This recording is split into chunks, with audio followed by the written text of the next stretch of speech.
Welcome, everyone. This is your friend, the DN What If, here with another exciting fanfiction. Today, we're diving into the story of what if Deku is transported 15 years into the past? If you enjoy this video, don't forget to hit that like button and subscribe for more fanfiction content just like this. Now, let's get started with the fanfic. Chapter 1. Chapter 1. Notes. See the end of the chapter for notes.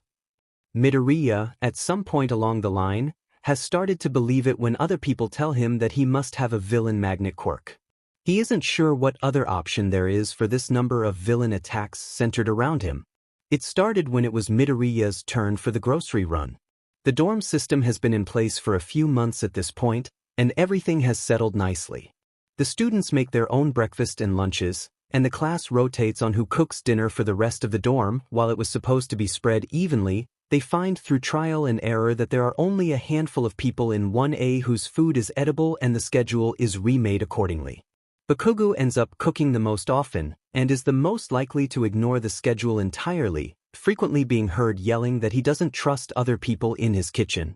The class as a whole is starting to develop an immunity to the absurd amount of skis Bakugo uses, especially the self-proclaimed Baku Squad, who he cooks every meal for, and Midoriya himself, a veteran to the spice cabinet the Bakugos used leniently. Grocery runs happen every other Sunday on a rotating schedule. They try to go in pairs, but after Mineta's expulsion, there was a gap between his leaving and Shinsu's entrance into the hero course, leaving one person to go by themselves. Midoriya volunteered to do it alone, claiming it was only a short distance between the school and the store they use and that it wouldn't be a big deal this once on the grounds of him having access to Shinsu for his future grocery shopping partner. As someone who was normally stuck with Todoroki, who was renowned for refusing to help by anything that wasn't cold soba, Shinsu was a breath of fresh air despite his grumpy appearance. It was accepted easily as Kaminari had been the one scheduled originally, and Uraraka jokingly called out not to get in any fights while he was out, when he left.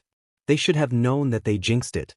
So on Sunday, September 3rd, 2:45, Midoriya left for the grocery store at 11 a.m., vowing to be back before 2 o'clock for their class bonding exercises dash, which was code for to play Super Smash Bros. And scream at each other until Aizawa received a noise complaint from neighboring buildings and threatened to expel each and every one of them. Truthfully, it was Midoriya's favorite part of the week. He and Bakugo were currently 31:29, with him winning by a small margin. The walk to the store was uneventful as walks go. He waved to his favorite cashier when he got there before bringing out the list and starting the shopping. To be fair, he lasted about 15 minutes before the curse kicked in. He had been making a pretty decent time through the store, assisted by not having to wrangle Todoroki, when he heard a short scream from the front paired with an aggressive yell. He immediately dropped his basket and sped through the aisles, dropping into a crouch behind a display shelf of oranges to see what was happening. It was easy to deduct what the commotion was.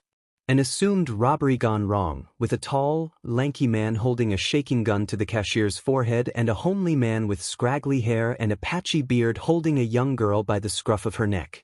The child was sobbing, and her mother was laying a while away, being held back by a man as she wailed to let her baby go. The man holding the child seemed to be on something, if the twitching and rapid glances said anything, or maybe he was just nervous. Regardless, his hands shook in a way that screamed something was about to happen, and Izuku had to make a split-second decision. The faint click of a gun made up his mind for him, and he shot out from behind the display case with a flash of green lightning, knocking the gun from the lanky man's hand in a swift motion before he raced to get the child. This is, presumably, where he made his first mistake. He knew that the hostage took precedence, that she could be used against him if he engaged in hand-to-hand, but not everything could go to plan in the life of Midoriya Izuku. He reached the little girl in another split second, cradling her to his chest. He skidded to a stop, shielding her face against his chest, and watched them carefully. The scraggly man had what looked like a beam of light charging in his hands, slowly growing brighter, and the lanky one was running towards Midoriya with his hand outstretched, presumably a 5-finger contact quirk he was intending to use. He felt something pang in his chest, a moment of terror as a child in a life-or-death situation, before turning and hugging his body around the girl. He whispered, near silently in her ear, It's alright, you're okay.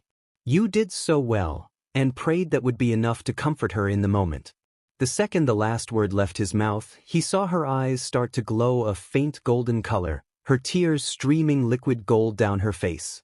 Just as the beam of light got blindingly bright and he felt the beginning of someone touching the back of his neck, they suddenly burst into a stream of gold, encasing her and Midoriya in their light with a sobbed scream, her body shaking in his grip.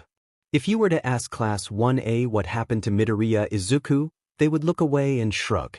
Some would get tears in their eyes, others would just hunch down and growl, and I don't even know. If you were to ask Aizawa what happened to his student, he would sigh and shake his head, murmuring something of problem child with a near mournful voice. If you were to ask Nezu what happened to one of his prized pupils, he would twitch, unnoticeable to the untrained eye, and the subject would SWs before you could blink. If you were to ask Midoriya what happened to Midoriya Izuku, he would laugh and tell you the story of a group of friends who wanted to be heroes and of the boy who appeared out of thin air. Notes: if y'all have any additional tag ideas, let me know in the comments. I love to read them, so don't be shy if you have stuff to say. Smiley face. Edited May 5, 22. Chapter Summary. Izuku goes grocery shopping for the dorm, and he is caught in a burglary. After rescuing the hostage, he is caught in the crossfire of 3 different unknown quirks. Edits include spelling errors, grammatical errors, sentence structures. The ending featuring Class 1A, Aizawa, and Nezu has been altered slightly. Chapter 2. Summary. Midoriya meets a new face and receives some much-needed medical attention. Notes. See the end of the chapter for notes. When he woke up, the first thing he noticed was that everything hurt. It felt as if he had been run down by a truck, and then backed up over once more to make sure he was out. He opened his eyes slowly, expecting to see the all-too-familiar hospital wing that he found himself in once a week, with recovery girls scowling at him, the ferocity of a grandmother who deals with way too much sheet plastered on her face. Instead, he saw a grocery store, completely empty and dark. He sat up slowly, looking around to get his bearings. Things were similar, but he would be lying if he said they were the same. It was the same building, just decorated differently and with different items. It was dark because the lights were off, and instead of midday like it had been when he passed out, it looked like the middle of the night, which would also explain why there wasn't anybody with him. Why would they just leave him in a grocery store though? This was clearly the same one. Why wouldn't anybody come and bring him back to UA for recovery? What happened to the little girl? And why did everything change, not even in a renovation way but more in a retro way? He went back in time. He sat up fully, pulling himself to his feet as he cursed himself out. You just had to go in without backup, didn't you, Izuku? You just couldn't bring Ida or Uraraka with you. You couldn't ask Aizawa-sensei to come with you to the store this once? You had to be the martyr and go by yourself. He would go to the grocery store with Todoroki for the rest of his life if it meant he could wake up and discover this was a bad dream. He hobbled slowly to the main doors, his hips popping uncomfortably and his back tight with pain. He opened the door reluctantly, expecting there to be some alarm, but was pleasantly surprised to find there wasn't one. As he looked around, he saw a few key details that further solidified his theory on time travel. The house down the block that held the tea shop wasn't built yet, and a few other buildings were either non-existent or dramatically different from what they had been a few hours ago. He looked around for a second, before taking in a deep breath and starting the short walk back to UA. Hopefully Nezu would understand. What was that code that had to do with time travel? They learned it not too long ago. STC 502? He arrived at the gate, and before he could press a buzzer, a static noise came over the filter with an unfamiliar voice greeting him. Are you in need of assistance, young man? This is probably the current principal. That's not a good sign. STC 502. He mumbled, wincing at his raspy voice. Oh dear, the voice muttered. Come in. As he walked through the gate, an unfamiliar person was seen approaching him from the main building. They were awfully quick, and he wondered if it was a minor teleportation quirk. Or maybe they're just fast. Before he could think much further on it, a soft hand gripped his upper arm gently, leading him to the building. You look a little worse for wear, don't you? Why are you here in the middle of the night? Izuku found himself asking, rather than the traditional greeting or even at hello, "Thank you for helping me." They just laughed lightly, continuing to guide them through the halls. He noticed they hadn't changed much, but he was far too tired and in far too much pain to let him know that much. "I have an anti-sleep quirk. A principal's job is never over, you know. I find it easiest to get my paperwork done when there aren't other distractions." Izuku hummed in response. If he were in any other situation, he would find that absolutely fascinating. As it was, however, he could only find it in him to give a quiet hum of acknowledgement as they reached the hospital wing. They made their way in, and Izuku all but collapsed on the nearest cot. "I summoned Recovery Girl. She'll be here soon. She lives on campus for things such as these events," the principal stated simply. "In the meantime, would you mind telling me what year you're from and how you got here?" Izuku groaned at the thought of having to talk with his voice feeling as roughed up as it was, but nodded. What he really wanted to do was sleep for a year and a half, but this was important. "I'm from September 3rd, 2/45. He whispered. His throat hurt like a beach, and he really wished he had some water. "Oh, there's a glass of water. This man is a godsend." The principal laughed at that, and Midoriya blushed when he realized he had muttered it, choosing to look around the room rather than make eye contact. It was mostly the same as his time, the only differences being minor and arbitrary, things he only knew from the absurd amount of time he spent in the hospital wing with a broken something or other. "Well, that is interesting, isn't it? It is currently September 4th, 2/30. It seems you've traveled back 15 years, young man." Izuku felt any ounce of tiredness in his body drain out immediately as he shot up into a sitting position. 15 years? The longest known time jump is only a year and a half. How did I get so far back? He yelled, his voice crackling. It made sense, in a way. Since Nedzu wasn't the current principal, he would be lying if he said he hadn't expected it to be farther back than what was considered normal because of the circumstances, but to hear it in word, that is a good question indeed. "Let's start from the beginning, shall we? Tell me what happened." And so Izuku explained everything. The dorm system because of the villain attacks, how he volunteered to go by himself for the grocery run because of the odd number of students, the two villains and the little girl. How all three quirks seemed to touch him at the same time, and how he woke up in the same building, and knew he had time traveled because of the different interior and the different buildings around. His head was fuzzy around the edges with exhaustion and his eyes struggled to stay open, but he was at least sure he got the major details correct. "Well, that is curious, isn't it? If their quirks are unknown, and you were hit by all three at once, I doubt we are going to have any information on how long this will last. I do have an unfortunate hunch that this isn't going to be a day trip, though, I must warn you. Because of circumstances, it won't be like one singular quirk where you'll come back once it wears off. This seems like a one-way trip," he said regretfully. "Was your quirk activated?" he asked almost gently. Midoriya felt his heart stop in his chest. "A one-way trip? That means he won't be able to see Uraraka again. He can't see Todoroki again. He can't beat Bakugo in Smash Bros. Later today. He can't welcome Shinso into their class and break down their walls to befriend them. He can't. He won't ever see them again. Or at least not for another 15 years. How is he supposed to—" "Young man." A voice broke through his spiral. He noticed there were tears rolling down his cheeks. He coughed before saying, "Midoriya Izuku. That's my name, Midoriya Izuku. And it was active, but I don't think it would have affected the situation. It's a power-up quirk that stockpiles energy, basically. It typically presents as strength enhancements, but there's a chance it could start manifesting in different ways if I train it." The principal hummed in response, looking deep in thought. "Well, it might have given the other quirks the energy to complete the time jump if it's a stockpile quirk. Those stockpiles aren't normally that strong." Izuku rubbed the back of his neck sheepishly. "I was a really late bloomer. It didn't come in until I was 14. Apparently it was so strong it could have blown my limbs off before I developed muscle mass. By that time, it had stockpiled a lot of energy."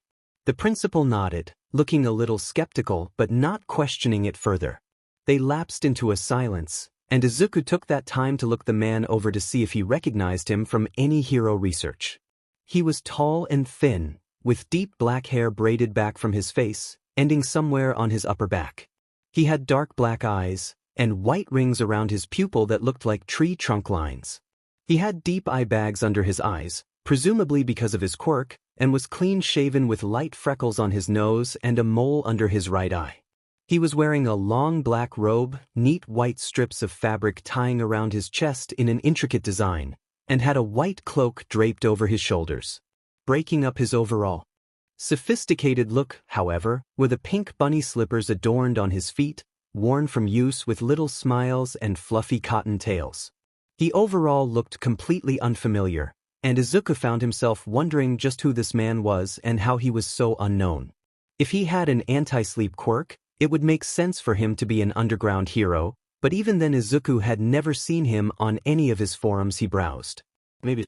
This better be good, Tsukishima-mun. If I was woken up and dragged to work at 12:30 in the morning for no reason, then I will personally make sure you get a good night's rest, despite that quirk of yours. She cut herself off as she saw Midoriya sitting there, looking sheepish. Where did you find a child? She hissed at the principal, apparently Tsukishima. He just sighed before explaining everything that has happened so far. An idea occurred to Izuku suddenly as he finished explaining, and Izuku blurted out, "Recovery girl if I said I was the 9th, would that mean anything to you? Are you his doctor yet?" Recovery girl's eyes suddenly widened as she stared at Midoriya with an incredulous expression. "It does. I am. You're the 9th? Well, that does make things a fair bit more complicated, doesn't it?" Izuku nodded sheepishly. Recovery girl hummed, putting her hand to her face as she thought. "I wonder how that will affect your timeline? How are we supposed to explain this to that big doofus? She cut herself off as she realized the look the principal was giving her. Izuku doubted the man had ever been more out of the loop in his life. "I'll explain it to you later, Tsukishima. For now, let me look you over, young man. Don't worry about any of that stuff right now, there's nothing that can be done about it now. We'll come up with a plan." Recovery girl soothed as she started looking him over. He felt any tension and fear that had been in his mind seep out slowly with her reassurances. She was right, there was nothing he could do. It would be arbitrary to worry about something that far out of his control. Recovery girl kissed his forehead after checking him over quickly, and he was aware no longer. It will be better when he wakes up, it has to be. Notes. You met the principal. I have big plans for that funky lil dude. Next chapter includes some fun discussions, reinventing Izuku's entire identity, and a rat god who has yet to be promoted to his position of unlimited power and respect, thankfully. Let me know of any small mistakes you notice or any suggestions for things you want to see coming up. Smiley face. Edited May 5, 2022. Chapter Summary. Izuku meets the current principal of UA after waking up in the grocery store, and it is revealed he traveled back in time 15 years. Recovery girl is brought in to heal him, and he tells her that he is the 9th user of OFA before he is healed and falls asleep. Edits include spelling, grammar, and sentence structure. Chapter 3. Summary. Izuku makes some big decisions for his new life. Notes. See the end of the chapter for notes. When Izuku woke up, the sun was up again. A glance at the clock across the room told him it was 11 o'clock, later than what he's slept for a long time. It took him a long second to remember what happened, and when he remembered he groaned loudly, knocking his head back onto the pillows. As he stewed everything over, Recovery girl entered the room.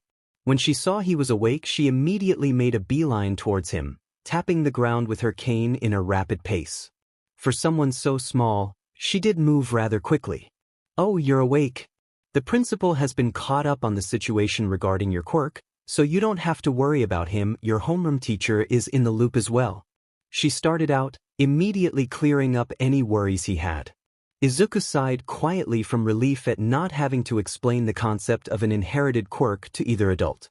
It was difficult enough in his timeline, add time travel to that, and it made everything far more complex than it needed to be. Recovery girl continued on, bustling around him and checking him over for any lasting effects as she talked. "I recovered your wallet and I saw your student ID. Since you were in the hero course, after some further discussions we have decided that if you choose you can continue on in the hero course. We saw you have your provisional license, so instead of the first years like you were, you'll be put with the second years, since the first years don't have their licenses here and all. You'll keep up with them much better if that's how far along you are. The homeroom teacher will test you academically to see where you stand and give you supplemental classes as needed for everything else. Izuku felt the misery and self-pity party he was having turn into incredulity. Say second years? Are you sure? I mean, I'm only halfway through my first year. He cried out. Don't you listen at all? Recovery girl grunted. I said, you'll be tested and placed in supplemental classes where needed. You have your provisional license, you'll only be held back in the first-year classes. Plus, the principal decided that the second years have more open spaces, to say the least. You'll catch up in no time at all. You still want to be a hero, don't you? She added sternly, pausing from where she had been prodding him and testing his reflexes. Of course I do. He stuttered indignantly. She nodded, a pleased look on her face, and finished his exam and before nodding him off. You can go get changed and shower in the bathroom, there's clothes there for you. We had to get rid of anything you brought with you in case you brought back a disease none of us have immunity for, though we managed to sanitize your wallet and there is a new pair of shoes in there for you. You'll be able to buy a phone later, yours wouldn't have worked anyways this far back anyways. Afterwards, head to the principal's office, you have a lot to go over with him. Midoriya nodded numbly and got up to head to the bathroom she pointed out. Sitting on the counter was a school uniform, fresh boxers and socks, his plain leather wallet as promised, and a shiny new pair of shoes. He showered quickly, brushing his teeth with a spare toothbrush, and even managed to find some deodorant and hair products to make himself look less homeless and tired. After putting on the new uniform and shoes, plain black, he noted with a twinge in his chest, he finally headed out to the principal's office. It was a Monday, so he knew class was still in, but there were only a few stragglers in the hallway. A teacher passed him, someone he's never seen before, and gave him a strange look, but luckily didn't say anything about it.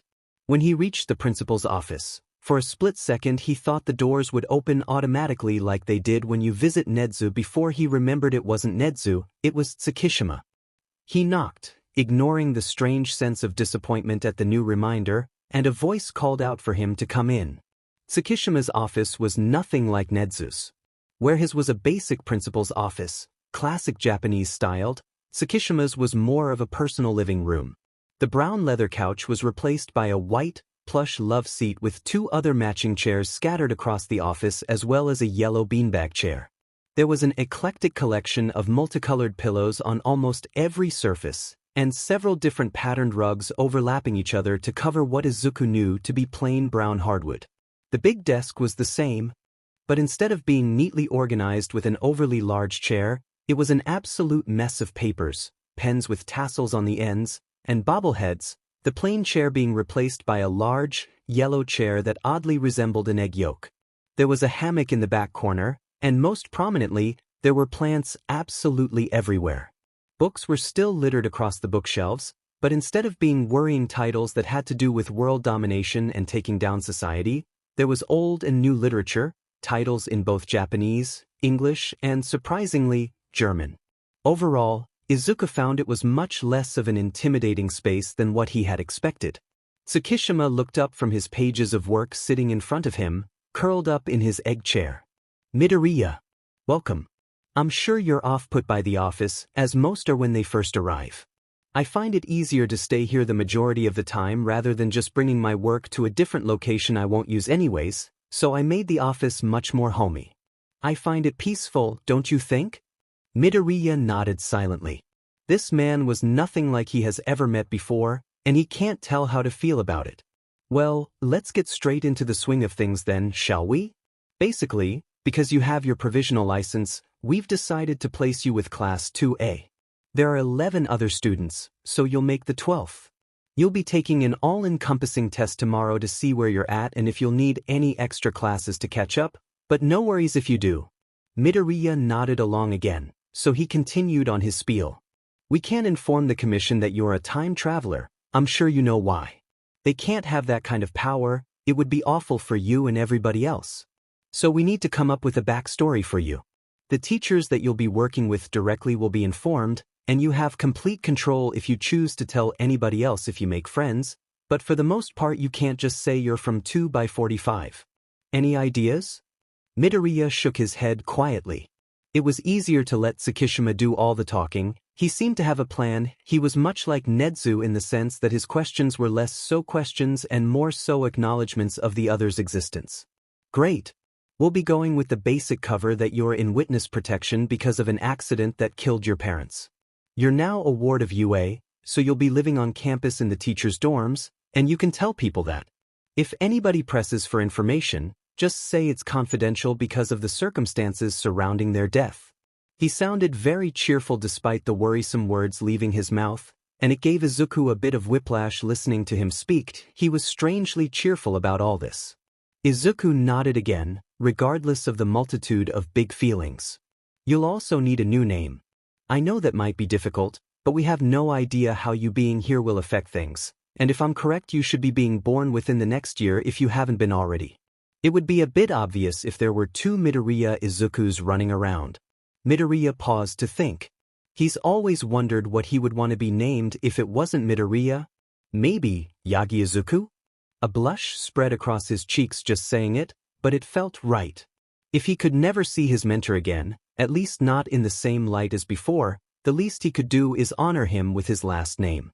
And Izuku, that's all he had left of his mother, he couldn't abandon it that easily. Gotcha. So you have a backstory and a new name. Next is the hard part. Your new hero name. It would be foolish to keep the same name you had. If you really want to keep it, you can, but if some kid out there hears of a hero named Deku and recognizes it, that's on you. He said sternly, pointing at Izuku with the pen he had been using to jot down the information they decided on. It was less intimidating than it should have been because of the pink pom-pom on the end. He paused, thinking everything over. He had never really had the option to think of a hero name. Everything he came up with as a child was some play off of All Might, and once Uraraka reclaimed Deku for him it was pretty much cemented that that would be his hero name. Well, there was always tomorrow's hero Quandam.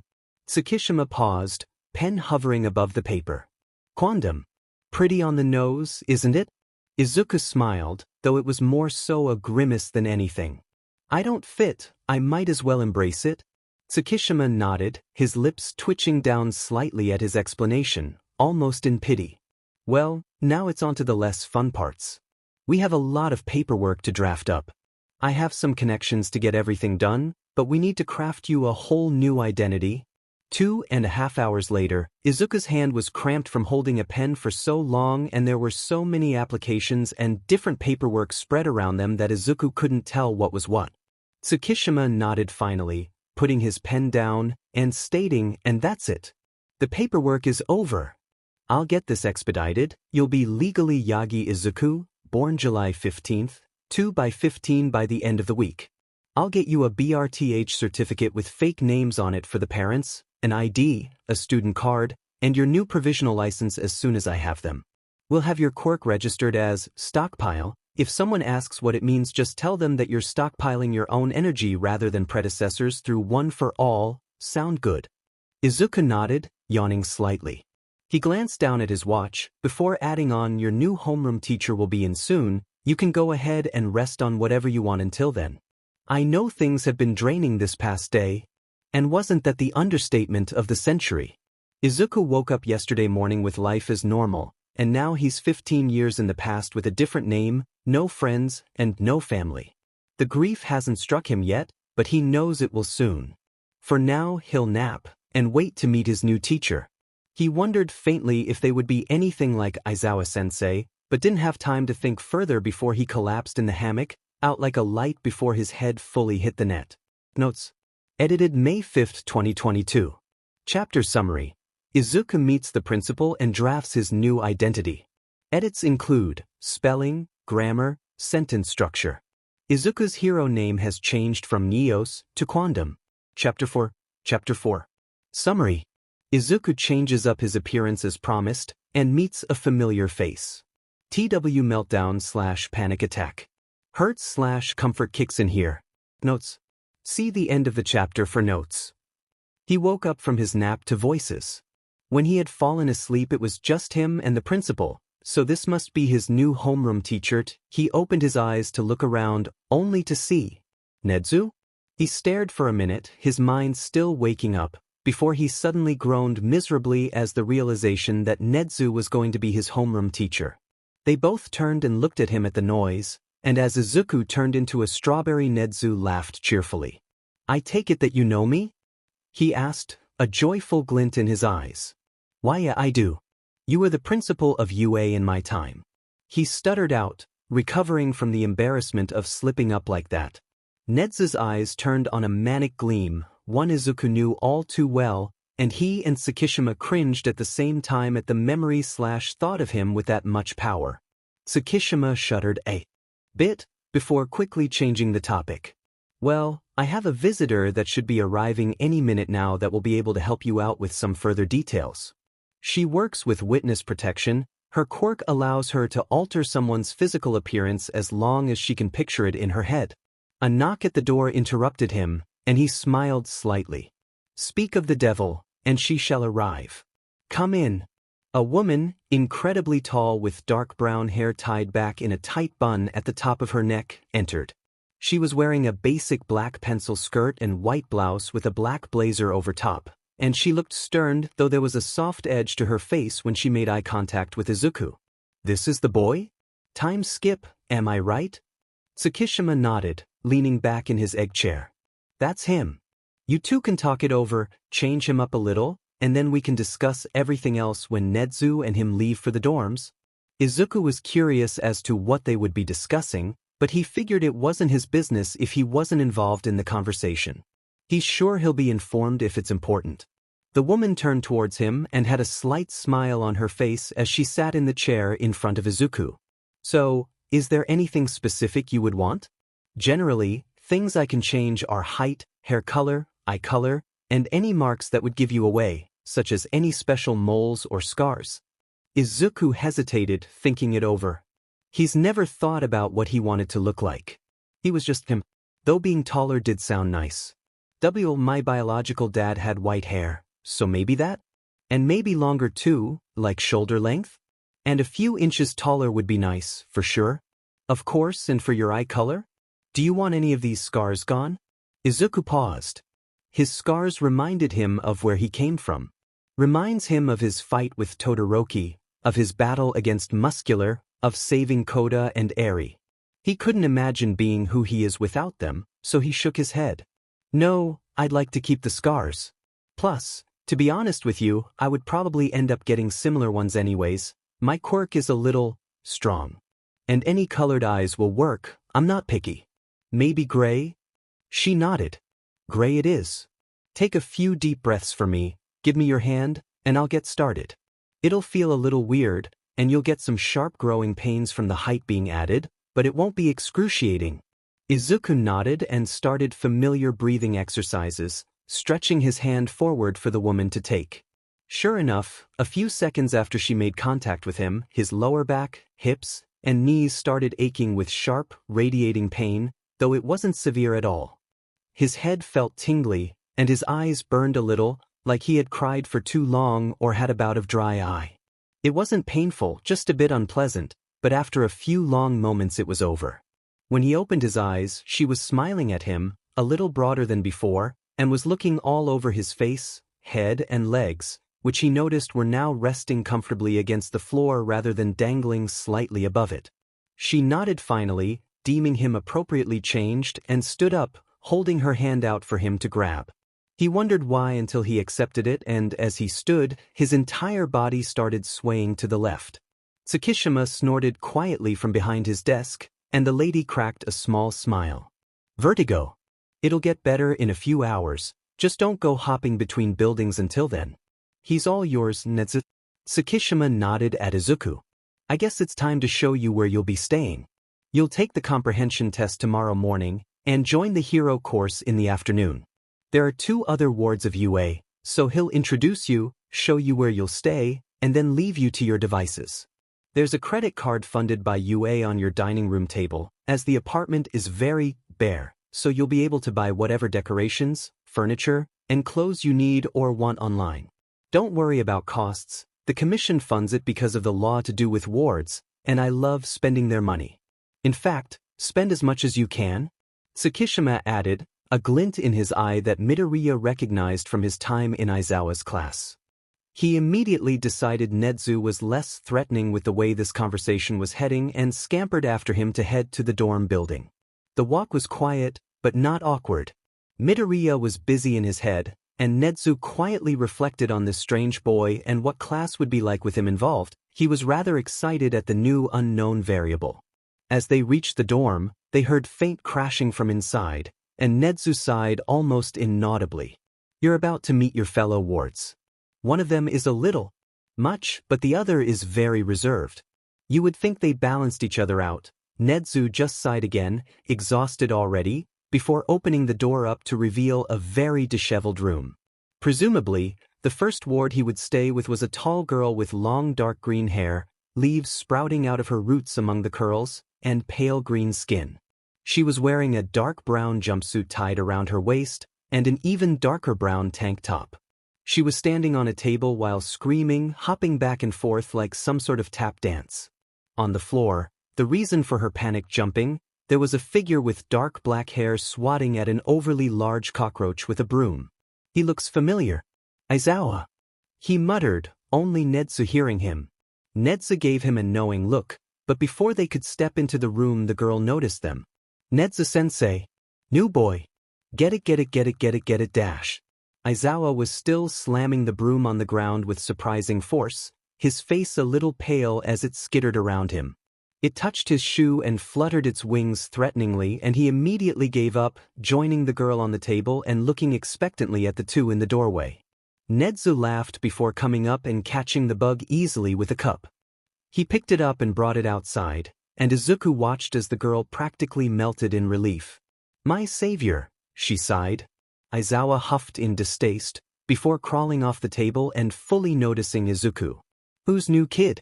He grunted. "Why Yagi Izuku?" Izuku mumbled, looking anywhere but Aizawa's eyes. This is weird. His sensei was standing in front of him 15 years younger, featuring shorter hair and no scar in sight. His eye bags were somehow darker, and he lacked the healthy layer of fat that their teacher had. Instead, he was all skin and bones, with knobby elbows and knees poking out through his clothes. "Aizawa Shoyuda," he said in response, before turning around and going back to what he had presumably been doing before the bug got in. "Oh, new kid. You have really cool hair. My name is Ito Nanoka, but everyone calls me Nana. You're Yagi?" She had a faint accent, her vowels tilting up and her voice soft as butter. She seemed kind. Izuku could only nod along weakly. This is overwhelming. He missed his classmates, he missed his friends, his mom. He missed Yagi, he missed the Aizawa that knew him. "Well, I hope you can enjoy staying here. It will be weird at first, but it gets better," Nana said gently. She must have picked up on his distress. He was sure he wasn't being very subtle. He just nodded once more, and Nezu said something he didn't quite pick up before leading him to his room. Aizawa's was right across the hall, and Nana's was on the other side of the floor. He had his own living room, bedroom, kitchenette, and half-bathroom. There was a shared bathroom in the middle of the floor with communal tubs and a lock on the inside so nobody could barge in, the common room downstairs, and the big kitchen branching off of it. The upper floors were where Nezu and Recovery Girl stayed, the rest of the teachers choosing to live off campus. Izuku took all of this in, and even managed to say goodbye to Nezu as he left, but the second he left he found himself collapsing on the floor of the empty living room. Everything he knows is gone. All of his friends are gone, and probably don't know what happened to him. He'll never see Bakugo, or Uraraka, or Tsu, or any of them again. Not like he used to. The next time he'll be able to see them he'll be as old as Aizawa-sensei, gone for over 15 years. Will he remember their faces, their voices, their quirks? He'll never be their friend again, and his mother, his sweet mother. He can never see her again, not if he wants to keep this under wraps. Yagi will never hold him while he cries, Mike will never put smiley faces on the corner of his tests, Midnight will never ruffle his hair in passing. He glanced up and caught sight of himself in the reflection of the window. He looked good, he'll give the woman credit for that, but he looked nothing like Midoriya Izuku. Nothing like his old life. The grief of the last day caught up with him, and he felt the dam break. A violent sob tore out of his throat, and he curled in on himself, shaking like a leaf as he cried. His throat ached from the wails, and he faintly hoped that the walls were soundproof, but even with the thought of someone discovering him, he couldn't bring himself to stop crying. He rocked himself back and forth, desperately trying to calm the meltdown that was fast approaching, but couldn't do anything to stop the screaming cries as he grieved his entire life. He desperately knocked his hands against the side of his head, trying to pound the misery out of his head, but just let out another muffled wail whenever the sharp pain mingled with the grief in a terrible combination. He wasn't aware of the quiet knock on his door, or when it cracked open. He didn't see when Aizawa knelt across from him, coaching his breathing and gently redirecting when he tugged his hair and hit his chest. He only began to notice there was another person when the worst of it started to quiet, his violent sobs and screaming turning into miserable whimpers and silent tears. He looked up slowly, and was more than a bit surprised to see his old homeroom teacher kneeling in front of him, calmly instructing his breathing, his hands folded in his lap to prevent from reaching out to him by accident. He was the right distance away, not touching, but close enough Izuku could tell he was there. He let out a short whine and ducked his head back down into his knees. How embarrassing! Aizawa's first impression of him is nothing less than a full meltdown. That truly speaks wonders on how things have been going for him. Hey, none of that, Aizawa said, voice bordering soft in a tone Izuku hadn't heard from the man before he paused, continuing on a more hesitant note. Listen, I don't know why you're a ward of UA, or why you're starting halfway through second year, but know that we understand. Me and Nana. I was in foster homes my entire childhood. I didn't get a break until I was accepted into UA and Netsu noticed the signs of abuse. It's safe here. It might be weird and unconventional, but it's safe and warm, and you'll be all right. His words were awkward and stilted, but you could see the effort he was putting into it to make sure he was saying the right things.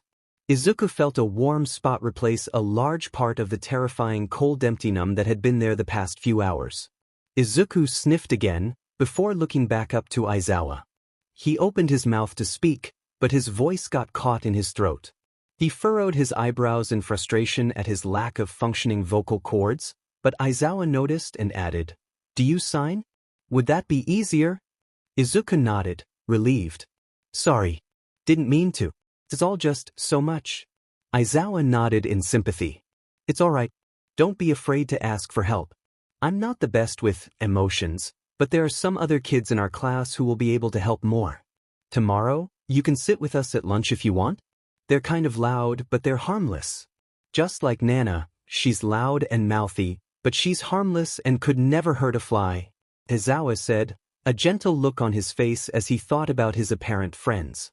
Izuku hesitated before nodding, signing a simple "thank you." Aizawa blushed and looked away before nodding and mumbling, "I'm glad you're a little better. I was going to just let you cry it out. I know sometimes that's necessary, but then it started getting scary and I was worried. Let me know if you need anything, all right, Yagi?"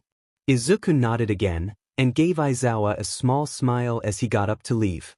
His lips twitched a little, but he just blushed again and left quickly, shutting the door behind him. Who knew Aizawa used to be cute? Izuku hummed to himself as he rocked a bit to further soothe his shot nerves. It was nice to have someone help him, much better than going through those alone. None of his old friends had ever seen him freak out like that, and his mom didn't understand or know how to help, so he tended to just lock himself up in his room whenever he was overwhelmed. It was different, but nice nonetheless.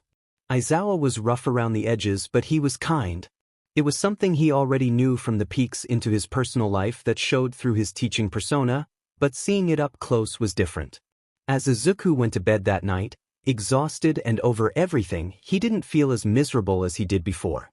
He'll see them all again one day, he just needs to survive until then. Maybe this won't be half bad. Notes. Please give me criticism if I portrayed something wrong here.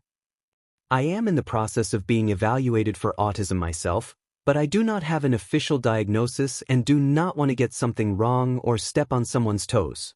Don't be rude, but if you see something that could be corrected, comment it and I will fix it. On a different note, there's a bit of symbolism starting up in this chapter. Can any of you pick it out? I'm not sure how well this story is flowing, it's definitely not my best work, but I really enjoy writing it so I'm not too upset. Edited May 5, 2022. Chapter Summary. Izuku changes his appearance using a quirk from one of the principal's contacts and is introduced to his fellow wards of UA, one of which being none other than Aizawa. He has a meltdown once left alone in his dorm from the built-up stress of it all, and Aizawa hears him and comes over to calm him down. Edits include spelling, grammar, sentence structure, and minor details. Support course. She is training to be an on-field support guide - someone who is cleared for field work and who is there for emergency repairs and data collecting for her future support company. She is a third year and has her support license, but she is still working on getting the license to work in field.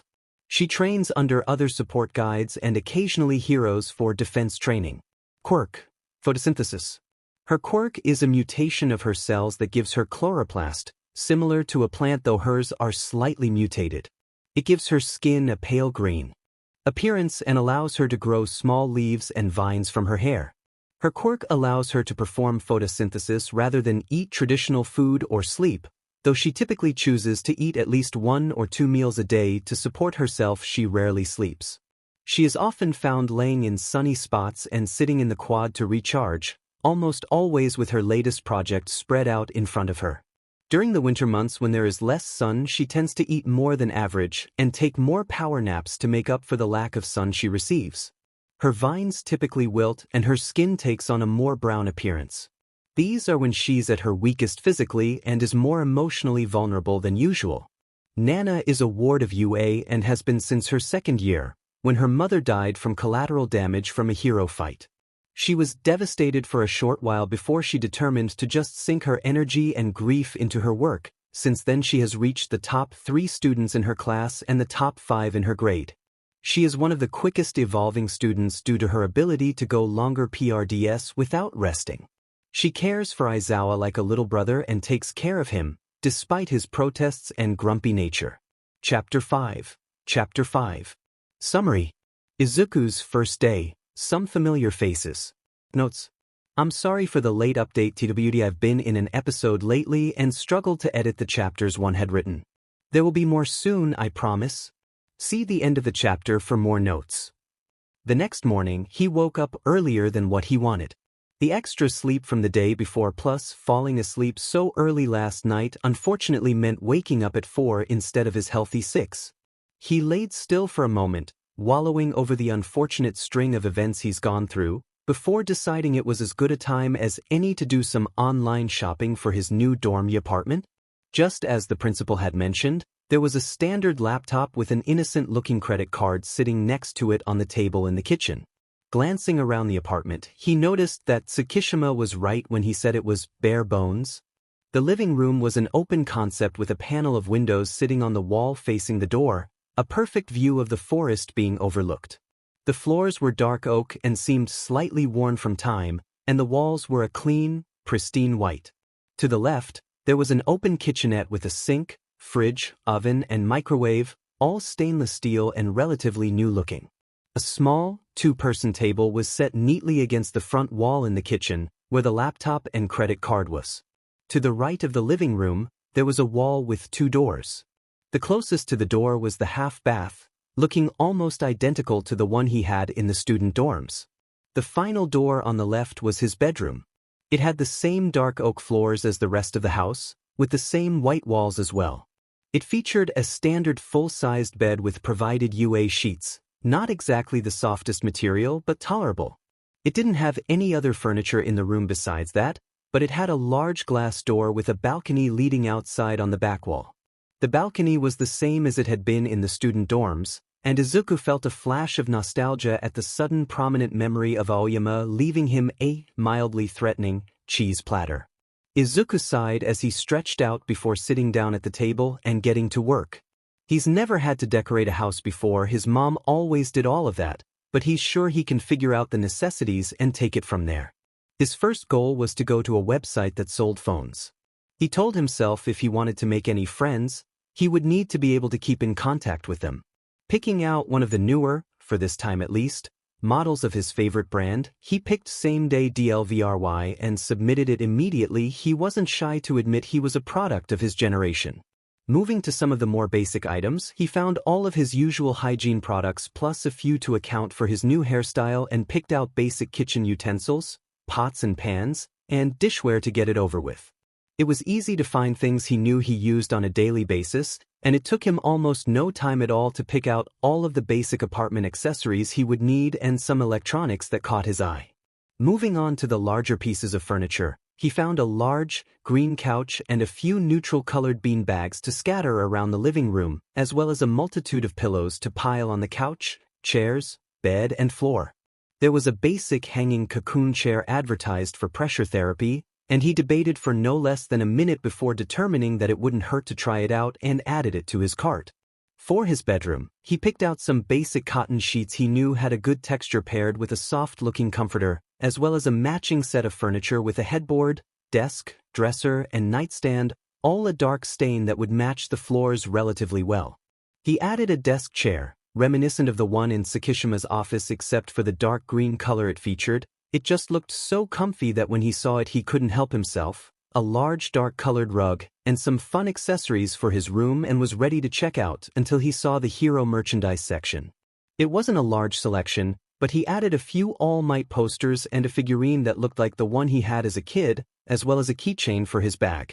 It hurt looking at the face of the man who didn't know him anymore, but he felt almost empty without it all. Picking out school supplies was Izuku's personal favorite pastime, and with an assortment of different colored notebooks, highlighters, pens, pencils, and folders in his cart, it wasn't hard to see why. He struggled to find a backpack for a while. He had never had to pick out a new one with him having the same highlighter yellow one since elementary and all, but he found a lighter shade of a yellow bag, just reminiscent enough of his old bag he decided it was perfect. Finally, last but not least, he deep dived across several clothing websites to pick out a new wardrobe. He debated sticking with his usual fashion of odd shirts and plain looks, but ultimately decided that while Deku might dress like that, Condone wouldn't, maybe just an upgraded version? He sat for a moment, thinking over how he was supposed to put together an outfit that wasn't a t-shirt and jeans, when he realized it all at once. Clearing his throat, he pushed his face into his best Bakugo scowl and stared at his computer as if it had just insulted his very being. The Bakugus were the most fashion-forward people he knew. Auntie Mistuki would never let him walk around looking like a fashion disaster, so if he just pretended that she was dressing him up like she used to when he was younger it will all fall into place. Ingenious. He ended up mostly scrolling through the female sections rather than the male sections, much to his own hesitation, but every time he thought about switching to the male section his inner Bakugu smacked the back of his head and called him a coward. It was a very effective method of shopping. For his shirts, he varied between a wide variety of neutral options, his favorites being turtlenecks, button-ups, t-shirts, and a few comfortable-looking hoodies. Most of the tees were graphic, much to his inner auntie's chagrin, so much for rebranding, but the overall way he was determined to style them felt different enough that he wasn't particularly upset with himself. His favorite hoodie he picked out by far was the forest green and cream-colored hoodie with large, floppy bunny ears coming from the hood. For breathes, he picked out a pair of light blue straight-legged jeans, a dark gray baggier pair of jeans, a pair of gray sweats, and 2 long skirts that would swish around his ankles comfortably, one black and one green. He had decided they had looked too comfy to pass up on. He picked out a multitude of workout clothes, sleepwear, boxers and socks, as well as a formal outfit that featured a white shirt and a dark gray tux to go with it, and finally he moved on to shoes. He picked a plain pair of black dress shoes, a pair of Doc Martens that looked kind of cool, and a pair of classic Converse he had always wanted but never had the money to get, and the shopping was finally over. By the time his spree was done, it was about time for him to leave. He chose the same-day shipping for all of his orders, before submitting them and moving to get ready for school. His shower was nice, the hot water did wonders for washing off the tension he had been carrying, and he donned the same clothes he wore the day before packing his laptop in the laptop bag provided and heading out to the school. He couldn't help but mourn a bit at the idea he was doing his first day of second year without anybody by his side, but shook it off enough to leave the dorms without breaking down again. He knows he's never been in this part of the building before. Despite being in UA for more than half a year, he had yet to stray too far beyond his usual classroom and the lunchroom, or the weight room and training fields. Class 2A was in an entirely different part of the building, and he knew he would get lost, leading to him leaving his room an entire 30 minutes early so he could try and get there on time. He can do it. Okay, he overestimated his ability to navigate the absolute hell that was UA. He definitely can't do it. It had been about 25 minutes of his mindless wandering, and he was completely and utterly lost. He was finally reaching the acceptance part of the 5 stages of grief. He experienced over his inevitable demise from Nedzu absolutely murdering him for being late on his first day, when suddenly an overly loud voice drew his attention. He felt his entire body freeze as he slowly turned around, and sure enough, there he was. Present Mike in the flesh, his hair much shorter than what it would grow to be but still styled in the classic updo he sported and a slightly rounded face with no facial hair, giving him a baby look. He walked with a student that had light blue, wispy hair and a white strip of bandage on their nose, and Aizawa, who looked even more tired than usual. He froze, watching them for a split second, and in that second Aizawa caught his eye, nudging the other two to shut up. "Hey, are you new?" the blue-haired kid asked. Aizawa cut him off before Izuku could stutter out an answer, saying simply, "He's a new ward, we met yesterday." "Yagi, right?" Izuku paused, confused for a minute, before starting and nodding quickly. "Why yeah, Yagi Izuku. I got lost looking for class 2, he muttered, pointedly not making eye contact so he wouldn't freak out more than what he already was.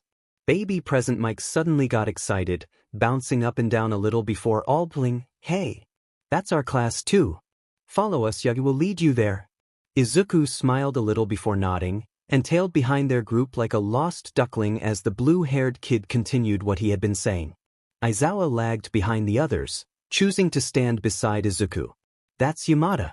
He's a little bit of a dumbass, but he's harmless. He gets stupidly loud sometimes because of his quirk, so don't be surprised. The other one is Shirakumo. He's also loud and dumb but not nearly as much as Yamada." Aizawa got a tired expression on his face that Izuku knew very well. "Welcome to the group of extroverts. Try and hold on as well as you can." Izuku let out a noise that faintly resembled a laugh, just choked off and quiet. Aizawa glanced over, and his face softened a bit from the dead stare he sported at what was surely an "I'm overwhelmed" expression in Izuku's eyes. He opened his mouth, probably to say something reassuring like he did yesterday, but before he could mic, Yamada suddenly announced, "And here we are." Aizawa just sighed again, and Izuku stuttered out his thanks as Yamada laughed and brushed it off. The moment they walked into the room, however, Nedzu looked up from where he had been sitting behind his desk, a crazed grin on his face at the sight of Izuku. "Brilliant timing. I just finished uploading the test you'll be taking, we'll get that set up for you and you can begin." Nedzu let out a manic, joy-filled cackle and everybody in the room paled a few shades in response. "Dude," Yamada whispered, "what did you do to Nedzu already? His tests are awful." Izuku laughed quietly, his voice only a bit strained, before explaining in a hushed voice. "I'm skipping a grade. I'm technically still a first year, I guess. Where I come from, we already had our provisional licenses, so the principal decided to put me with 2A so I wouldn't be held back. Because of that I have to take an academic placement test to see what classes I'll have to take extra work for." Yamada and Shirakumo looked faint at the idea. "Only a first year? You're a baby," Shirakumo mumbled, his face pale. Izuku blushed scarlet, before quickly scurrying away to Nedzu's desk to get the test set up on his laptop to avoid responding to that comment.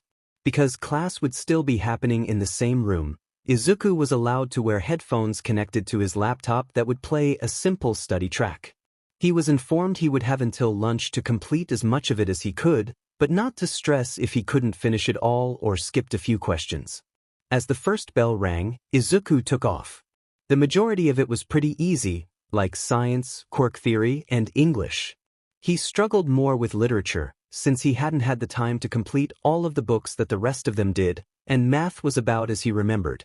The test ranged from early middle school up to stuff he had never heard of, but he did his best to answer everything or at least attempt to answer, and before he knew it the lunch bell was ringing and Yamada was tapping his shoulder.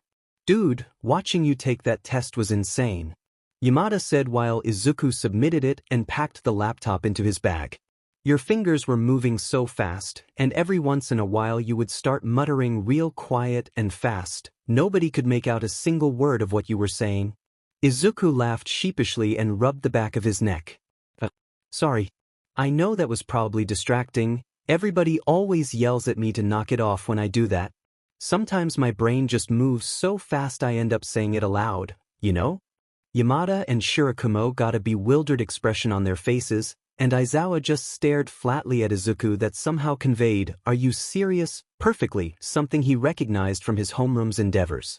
"No, dude, it's fine," Shirakumo said, his voice light but his expression a little pinched. "We could barely hear you, you didn't distract anybody. And even if we could hear you more, we get it. Sometimes you have to think out loud, nobody here will judge you for that." Izuku felt his face redden even further and he opened and closed his mouth a few times, struggling to find words to say, before settling on nodding with a small smile. Aizawa's lips twitched again and he looked away quickly, and Yamada and Shirakumo both smiled so brightly it was almost blinding. "Let's just go to lunch," Aizawa muttered, his face pink. Shirakumo glanced at him, before looking between Izuku and Aizawa rapidly, a stupid grin suddenly on his face. "Yeah, let's go to lunch. You coming, Yagi?" Shirakumo said, the face not slipping once. Izuku, while confused at the sudden reaction, nodded shyly and followed them out towards the cafeteria, which thankfully hadn't changed. They inched through the line, no less busy than it had been in his time, but just as Izuku expected them to turn right back into the cafeteria they turned left. Izuku paused, a little confused, but followed them anyway as he decided they would tell him if they didn't want him there anymore. They trailed up a few flights of stairs, Shirakumo and Yamada talking about whatever they had learned during class while Aizawa and Izuku walked quietly behind them. Finally they reached a big metal door at the top of the building, and Shirakumo silently passed his tray to Yamada at the sight. He didn't hesitate to take it and waited patiently for Shirakumo to finish picking the lock. Unexpected, but not a deal-breaker. After a second of fiddling, Shirakumo got the doors open, and they filed out onto the roof. It was a bright day, cold from the incoming winter chills, but not cloudy or rainy thankfully. Yamada took a deep breath at the slight bite, his eyes closed and a large grin on his face as he enjoyed the fresh air before they scurried away from the front of the roof into a little alcove, hidden from the wind and the edge of the building where anyone could see them. There was already a girl sitting there, and after a moment of looking at her, Izuku recognized her, with dawning horror, as pro-hero, Midnight. After a second of cursing himself out for meeting every single person he knew in his time, he brushed it off as well as he could and ducked into the spot left for him next to Aizawa.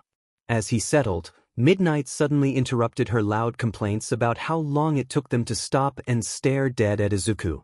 "There's who's the new kid?" she questioned, looking more than a bit confused at his arrival. Izuku felt his face turn scarlet under the scrutiny, any explanation dying in his throat as he ducked his face down into his chest to avoid looking at her. Yamada cheerfully explained he was new in their class as a noise thumped through the air, presumably Aizawa smacking the back of her head if her whining had anything to do with it. She suddenly stopped in her tracks when she noticed the slight shake of Izuku's shoulders, like he was waiting to be punted out of the alcove, or even worse off the roof itself. If Izuku had been looking at her, he would see the almost soft, regretful look grow on her face as she realized she had made him think he was unwelcomed. "Hey Kid Dash? I didn't mean that in a bad way, I was just surprised these fools adopted a new one. The last stray they picked up was Shoyuta here, and he's such a grumpy but I didn't expect another one to come around so soon," she explained, sheepish under the heavy, quirk-supported glare that Aizawa was pinning her down with. Izuku sat for a moment, a bit surprised, before nodding sheepishly as he avoided eye contact with a simple signed sorry toward them all. All of them immediately reassured him there was no need to apologize, before the conversation topic suched fluidly and they all dug into their lunches. Izuku took a minute to get the urge to stim out of his system by drumming his fingers against his right thigh, before, internally, shaking off the feelings and looking up to catch up to their conversation and start his own lunch. He nearly jumped out of his skin, however, when instead of them all doing their own thing, Yamada was looking at him intently. Izuku and him made awkward eye contact for a moment, Before Yamada offered a small smile and looked back to Midnight, who was talking about how this girl in her class tried to slut shame her before Midnight beat her but during training. Oh, talking about training. Shirakumo suddenly announced loudly, "Yagi, you're joining us for afternoon training, right? You don't have any more hell tests to do?" Izuku hummed quietly, trying to test if his voice was back yet, and was only mildly disappointed to find it wasn't. He raised his hands to sign, before realizing he didn't know if Shirakumo knew it, settling for a nod and small smile. Shirakumo glanced at where his hands made a half-aborted attempt to raise, before saying, "We all know sign, by the way. Yamada over here is deaf, so if you ever need to sign instead of speak you can." Izuku glanced over at Yamada, mildly surprised by the sudden announcement. Yamada just grinned and moved his head to the side to show the hearing aid in his ear, proudly announcing, "Deaf for 12 years and counting." Aizawa rolled his eyes, muttering something under his breath about "Of course you're still counting, moron. It won't exactly go away." Izuku smiled gratefully at the two of them, before signing, "Thank you for telling me. I am joining afternoon training, though I wonder if he'll have me do an assessment test instead of whatever the rest of you are doing." Shirakumo grinned excitedly. "Yeah, he probably will. On the first day of school he had us go through all these tests you do in middle school, except he let us use our quirks to help us out.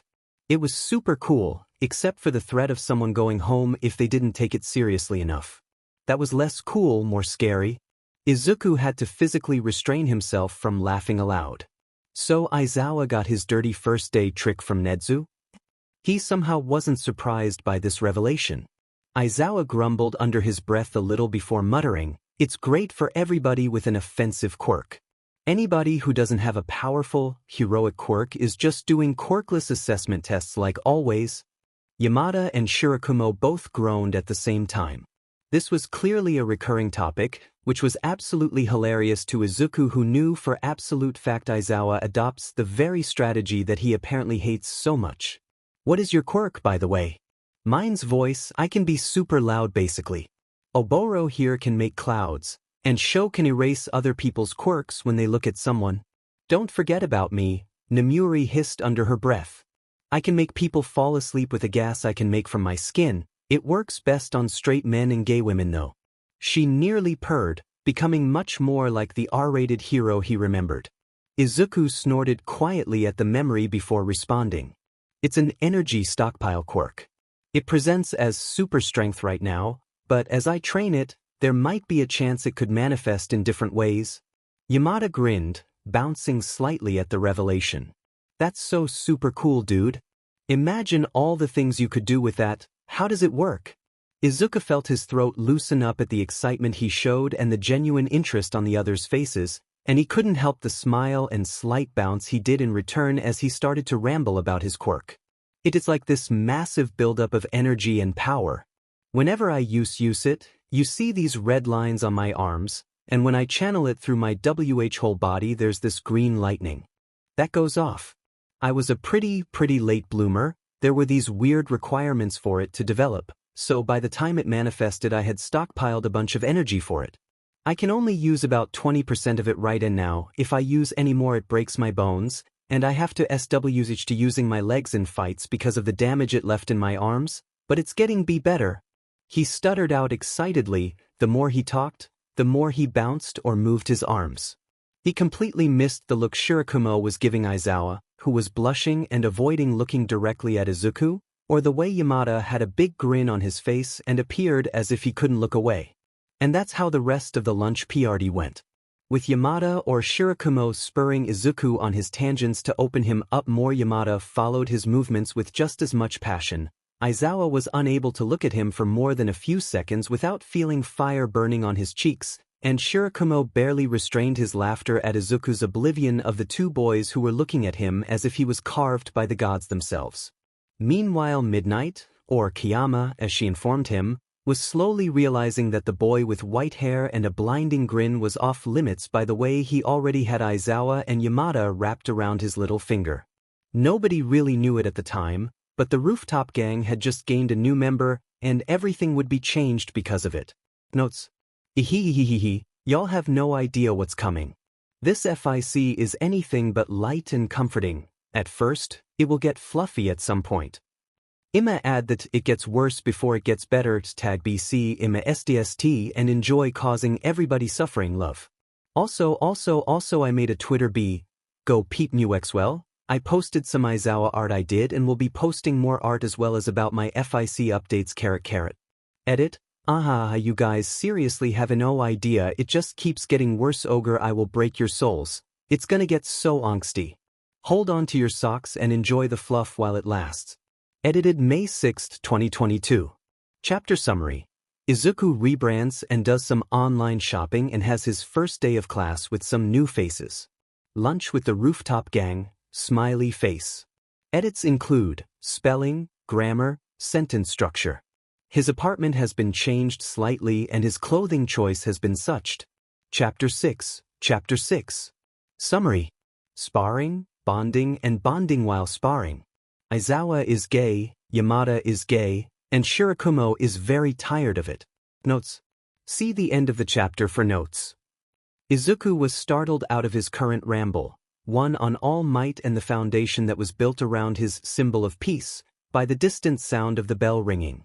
He paused when the entire group suddenly jumped to their feet as if they were burned, but he realized not a full second later that they were nowhere near their classrooms, and that the walk was most definitely not meant to be fit in between the first and the last bell. They sprinted blindly down the hallways, and Shirakumo managed to wheeze out a small "Trust me, you don't want to be late for Nedzu's class." If it was anything like Aizawa's homeroom, he believed him wholeheartedly. Izuku had, at some point in the mad sprint for their lives, activated a low level of Ofei, leaving the others in the dust as they tried and failed to catch up with him. Izuku entered the classroom a solid 15 seconds earlier than the rest of them, with the other three entering the classroom and rushing to their seats just as the final bell rang. Dirty glares on their faces and sweat beading down their necks. By the looks of exasperation their classmates gave them, this wasn't as uncommon an occurrence as Shirakumo had tried to make him believe.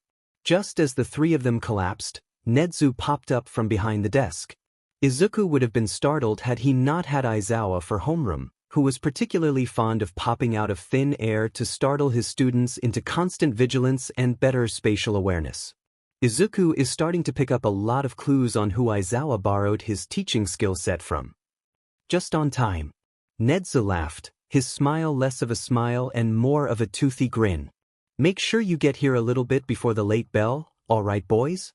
The four of them immediately shivered and nodded furiously, ignoring the small coughs and snorts the other students let out at their shaking. Nedzu just smiled again, very distinctly not comforting like. Well, now that everybody is here, we can begin. Today will be quirked sparring against a partner of your choosing. After 2 rounds, you'll switch partners. Now that there's 12 of us, there will be even pairs, and nobody will have to pair up with me. The sudden palpable relief that flooded the room made Izuku jump a little. Apparently, you don't want to spar with Nedzu. He'll keep that one in mind. Yagi, normally I would have you do an assessment, but I trust your previous homeroom teacher well enough that I'll let it slide. At the end of the PRD, I want you to go to the support labs and submit your design for your costume. They'll get it done for you soon.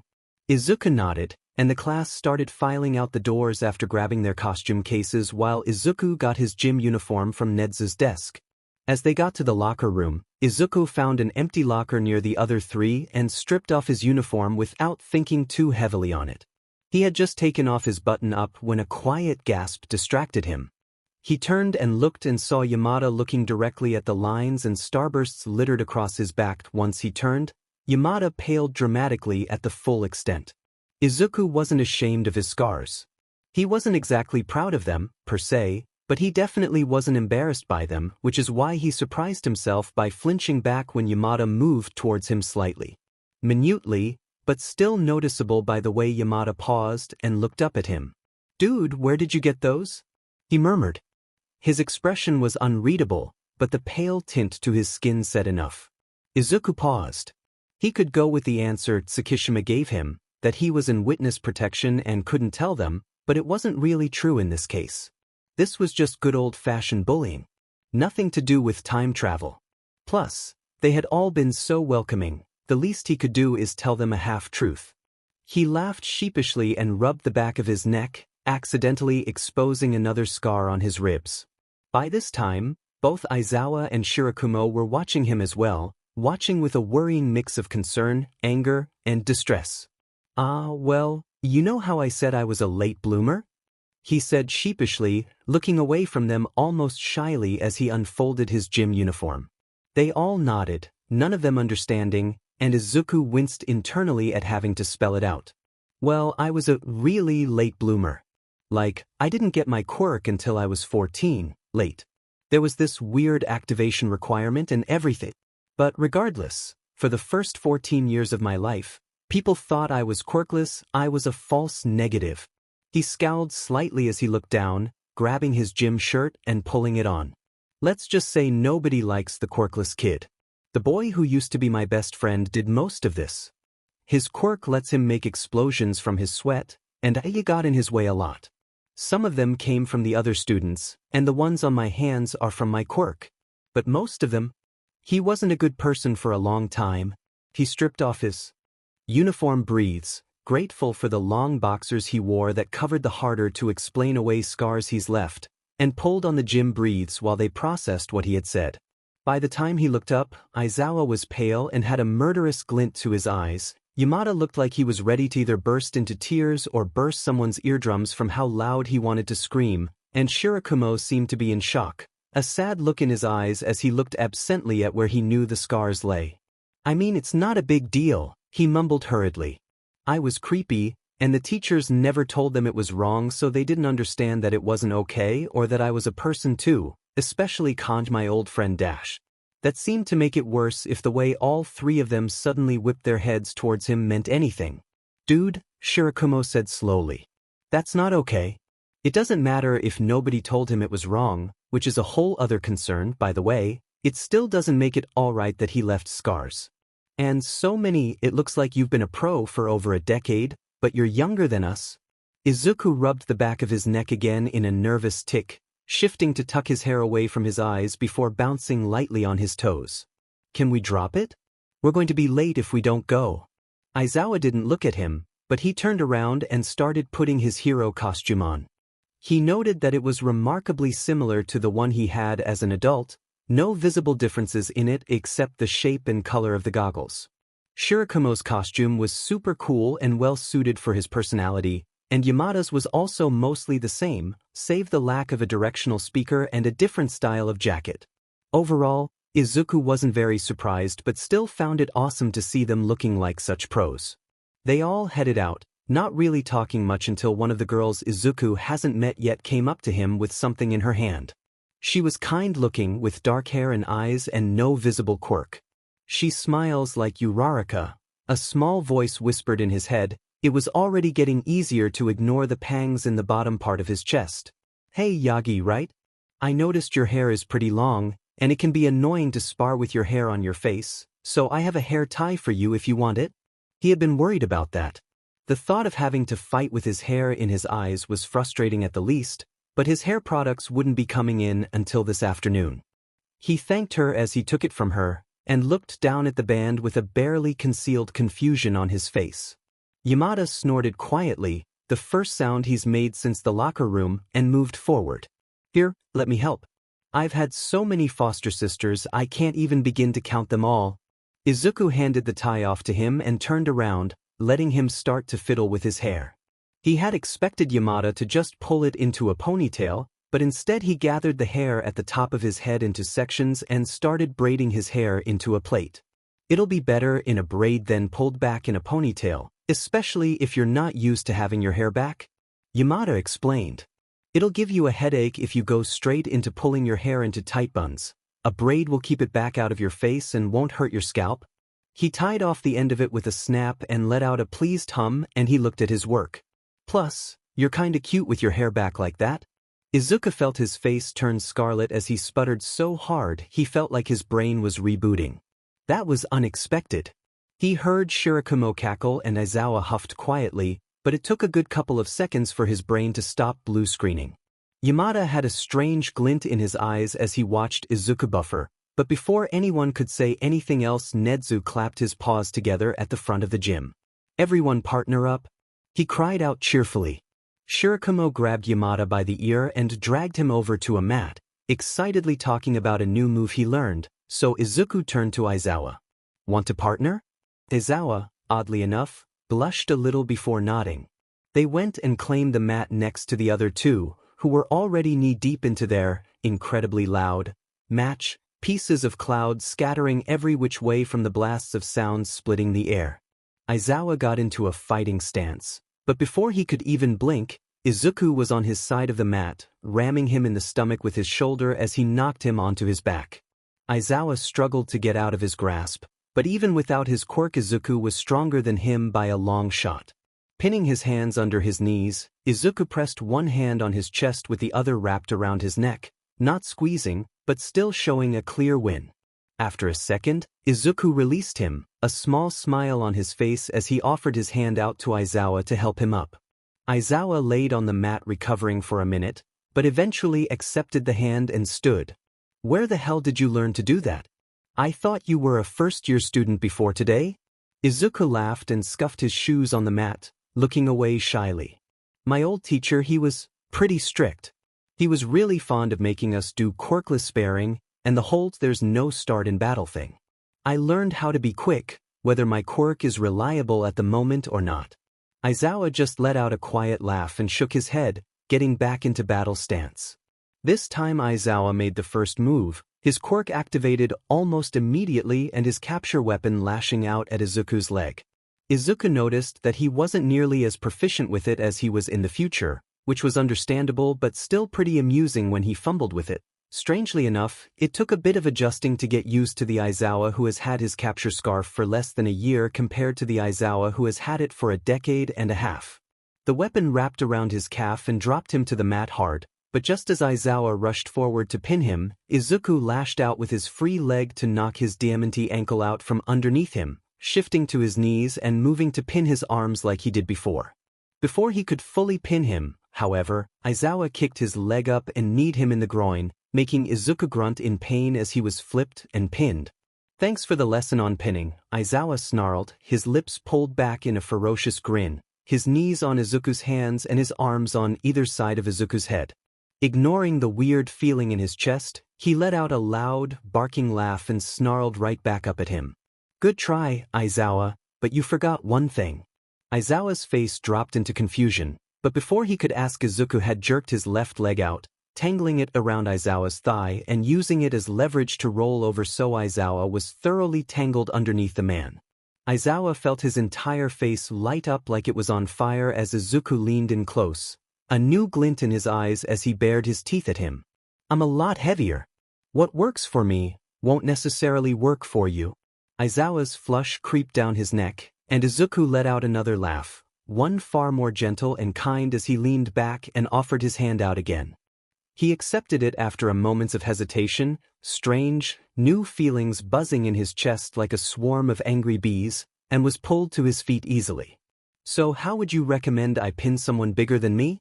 He asked, part of him genuinely curious and the other part kind of wanting to be pinned again. Izuku's face went from manic joy to a sunshine-wise smile in less than a second, and he immediately started bouncing up and down in excitement. Oh, that's easy. I used to be real short and scrawny before I had a growth spurt. I can definitely help you with that. As Izuku explained what Aizawa would want to do for larger opponents, neither noticed the two sets of eyes on them from the neighboring mat. Yamada watched with a small blush on his ears, listening as Izuku explained the how-to of the technique, and Shirakumo just glanced between the three of his friends with a small grin on his face. It was rare to see Aizawa looking at someone like that. In fact, the only other person Shirakumo has seen him look like that towards was his sparring partner himself. Shirakumo watched as Izuku demonstrated the move on Aizawa before letting him try it out to get a feel for it. They would all be awfully cute together. He wondered how they would react to a certain love expert he knows poking their heads in. His fingers rolled over his phone lightly, and he couldn't help the small laugh that bubbled out as he thought of Kiyama's interventions. This was going to be fun. Finally, after the third time of Aizawa trying the pin, he finally managed to keep Izuku down, and Shirakumo couldn't help but let out a quiet snort at the sight of Aizawa's small, proud grin as Izuku flopped like a fish out of water to test Aizawa's hold. "That's so much better. Are you ready to establish partners?" Izuku giggled once he had been released. They both turned and glanced at Shirakumo and Yamada to see if they were done, and Izuku smiled brightly when he saw they were. Aizawa nodded, the small smile not leaving his face as he turned towards them. Shirakumo all but leapt forward and grabbed Izuku by the arm, pulling him to the mat. "I want to turn with Mr. Strong Arms," he crowed, pushing him to one side of the mat and placing himself firmly on the other. Aizawa rolled his eyes good-naturedly and went to the other side of the mat Shirakumo had been on moments before, waiting for Yamada to make the first move. Shirakumo let himself grin widely as he waited for Izuku to make the first move. In his match against Aizawa, he hadn't used his quirk because of his knowledge on Aizawa's. But against Shirakumo all's fair in love and war. Just as he finished that thought, Izuku's entire body lit up with green lightning, his eyes shining with a toxic light and his braid rolling like the ocean from the waves of energy coming off of him. Shirakumo felt himself hesitate for no more than a second, shocked at the sudden display of power, but that was all Izuku needed to press forward and aim a super-powered kick to Shirakumo's head. Shirakumo immediately ducked and rushed to Izuku's open side to try and get a jab in, but before he could so much as blink, Izuku was behind Shirakumo, the only cue being the green lightning flickering along the edges of his vision. Grabbing his shoulder with his hands and swiping his foot out harshly, he didn't so much as breathe before he was on the mat hard. He laughed loudly, overjoyed at his new sparring partner. "Dude, where the hell did you learn to fight like that?" Izuku giggled back, helping Shirakumo to his feet, and he brushed his hands along his breathes. "I cleaned a beach." Shirakumo paused from brushing imaginary dirt off his jacket to look up at him, confused at the sudden topic change.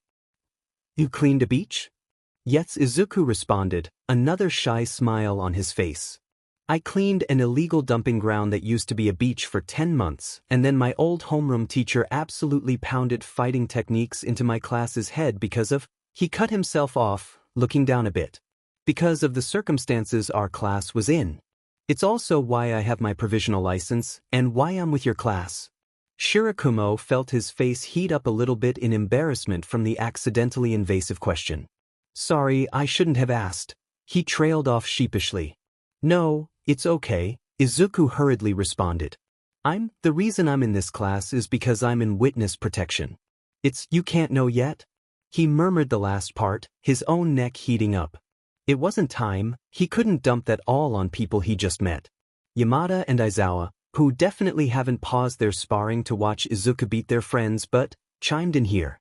"You don't have to tell us anything you're not ready for," Yamada said, his voice partially drowning out Aizawa, who said something along the lines of not being so anxious all the DM in time.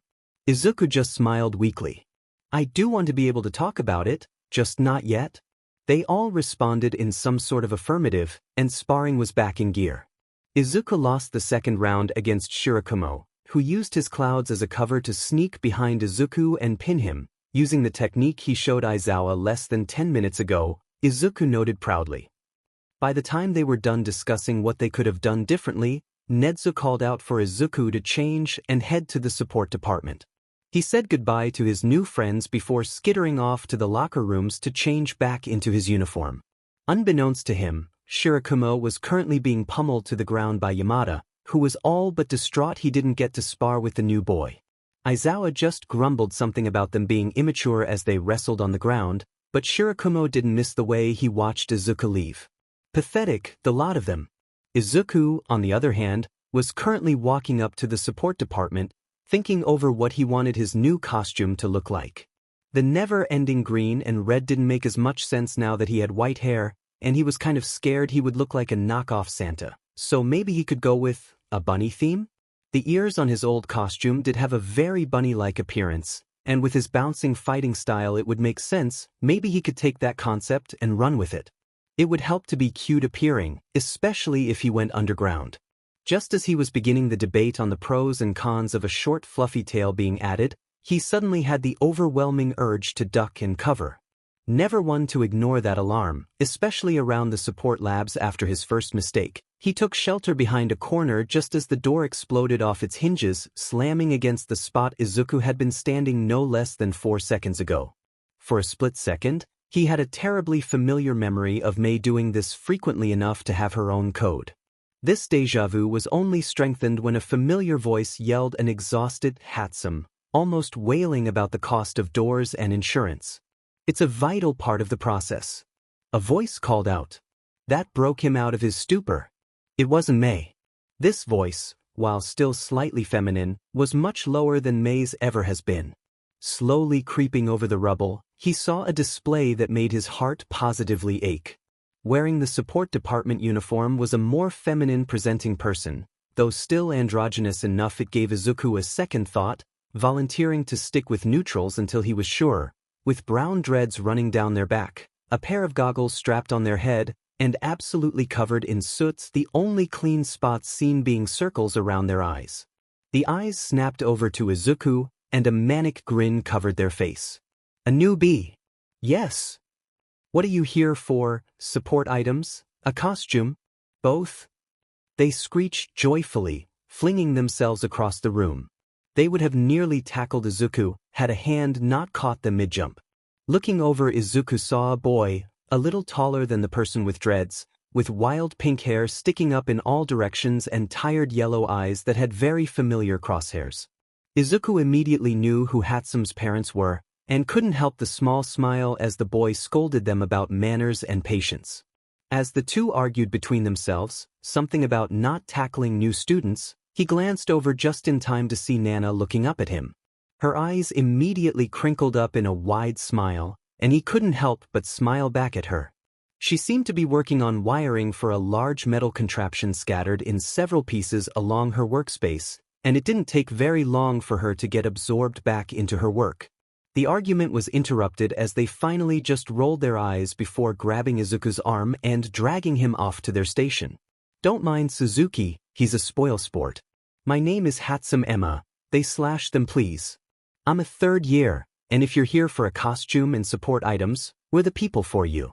Izuku smiled faintly with more memories of a pink-haired tornado whipping through the support wing like she was born there. At least he knows now that he wasn't that far off.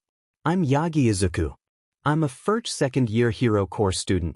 I came to get a costume designed, support course items drafted, and everything submitted. The manic gleam grew tenfold in Hatsum's eyes, and he heard a groan from the front. Glancing to the front of the room, the young version of Power Loader had his head down on the desk with everything he owned covered by a thick layer of soot.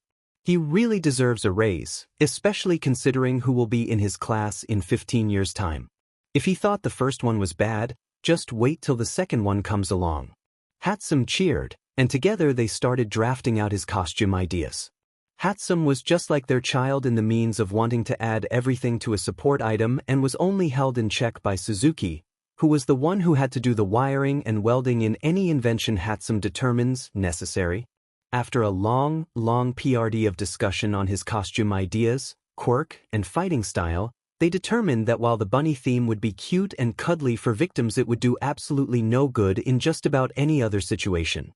He needed to be taken seriously. She had seen how Aizawa was treated when they didn't know he was a hero, and he wasn't very interested in following his footsteps. Thank you very much.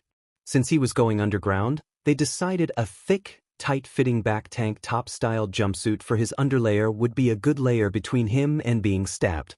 He was hesitant on showing his arms off, but Hatsum took one look at his arms through his uniform and said that it was a crime against humanity to wear anything baggy or long-sleeved. He ended up too flustered to disagree any further.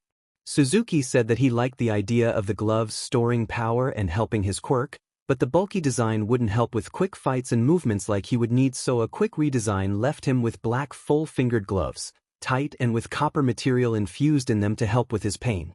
It wouldn't propel his quirk any, but with the signs of pre-arthritis they decided they didn't want to risk anything.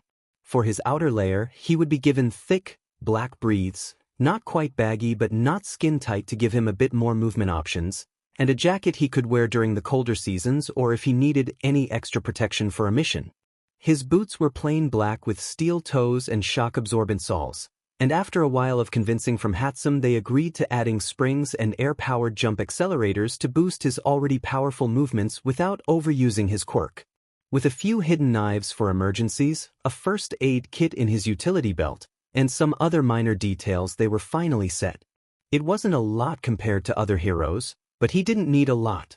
Almost giddy with excitement for his new costume, he walked out of the building and was surprised to see Yamada, Aizawa, and Shirakumo waiting on the steps.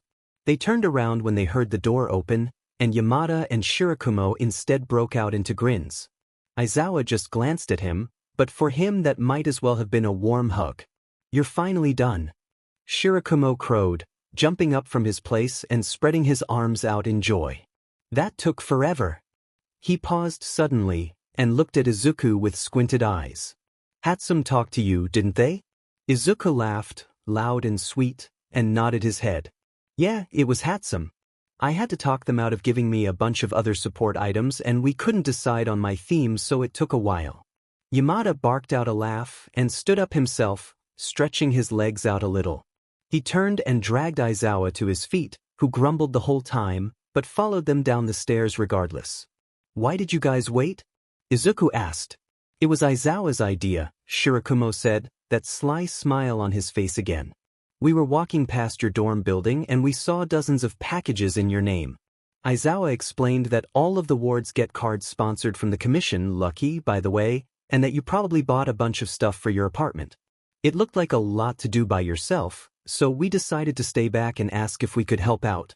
Izuku paused, before kicking himself back into gear with a shake of his head as he laughed brightly. "You all are too much. I've only known you for a day. If you want to help me set up furniture and put clothes away for hours, then yeah, feel welcome. I have to run to the grocery store later to get some stuff for the apartment. If you wanted, you could tag along." He paused, a more cheeky grin sliding onto his face. "It's the commission's money, and it's my single goal in life to spend as much of their cash as I can." Yamada let out another laugh louder than the first one, and Aizawa flashed a glowing red glare his way to shut him up. "Dude, who knew the shy kid was so evil?" Izuku just huffed, not bothering to grace him with a response. It was easier now that he was more comfortable around them since wasn't associating them with his teachers. It almost reminded him of his friends. He cut off that train of thought suddenly, frowning at himself. "They're not your friends anymore. Most of them haven't even been born yet." Aizawa growled and smacked the back of Yamada's head. "Don't say stupid things," he hissed, red eyes glaring Yamada down as he waved his hands frantically in front of himself. Whenever the quirk again let up, he immediately stuttered out an apology, but Izuku just waved him off. "It's all right, I was just reminded of my old friends. I forgot where I was for a second." Izuku smiled at him to try and make him feel a little better, but he knew his smile was small and nostalgic rather than big and comforting. Yamada just blushed and rubbed the back of his head. "Still, I'm sorry. Didn't mean to bring up memories." "What were they like?" Shirakumo asked. Aizawa went to smack him too, but Izuku told him it was all right. "They were loud," he huffed. So loud. Too. I mean, one of them, he was such a stickler for the rules. He basically worshipped the ground our homeroom teacher walked on. Sensei hated it. The poor man just wanted to sleep.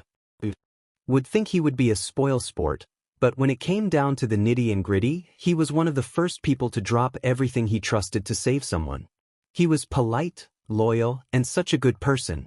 And once Cammy taught him how to have a sense of humor, he was actually pretty funny. He was great at sarcasm. None of us could ever tell the difference. This other one, she was so bubbly and kinda could make you happy just being near her. It was contagious. She had this awesome way of making you forget whatever you were sad or angry about and making you laugh instead. She took one of her internships with a fighting hero, even though she once wanted to be a rescue hero, because she lost a fight to one of the strongest dudes in our class and she was sad about it. When she came back, she was one of the best hand-to-hand fighters, other than the few who had been training for years, and definitely wasn't afraid to use it to her advantage. This one time, she took this pervert in our class who tried to grope one of the other girls and straight up punted him out of the window.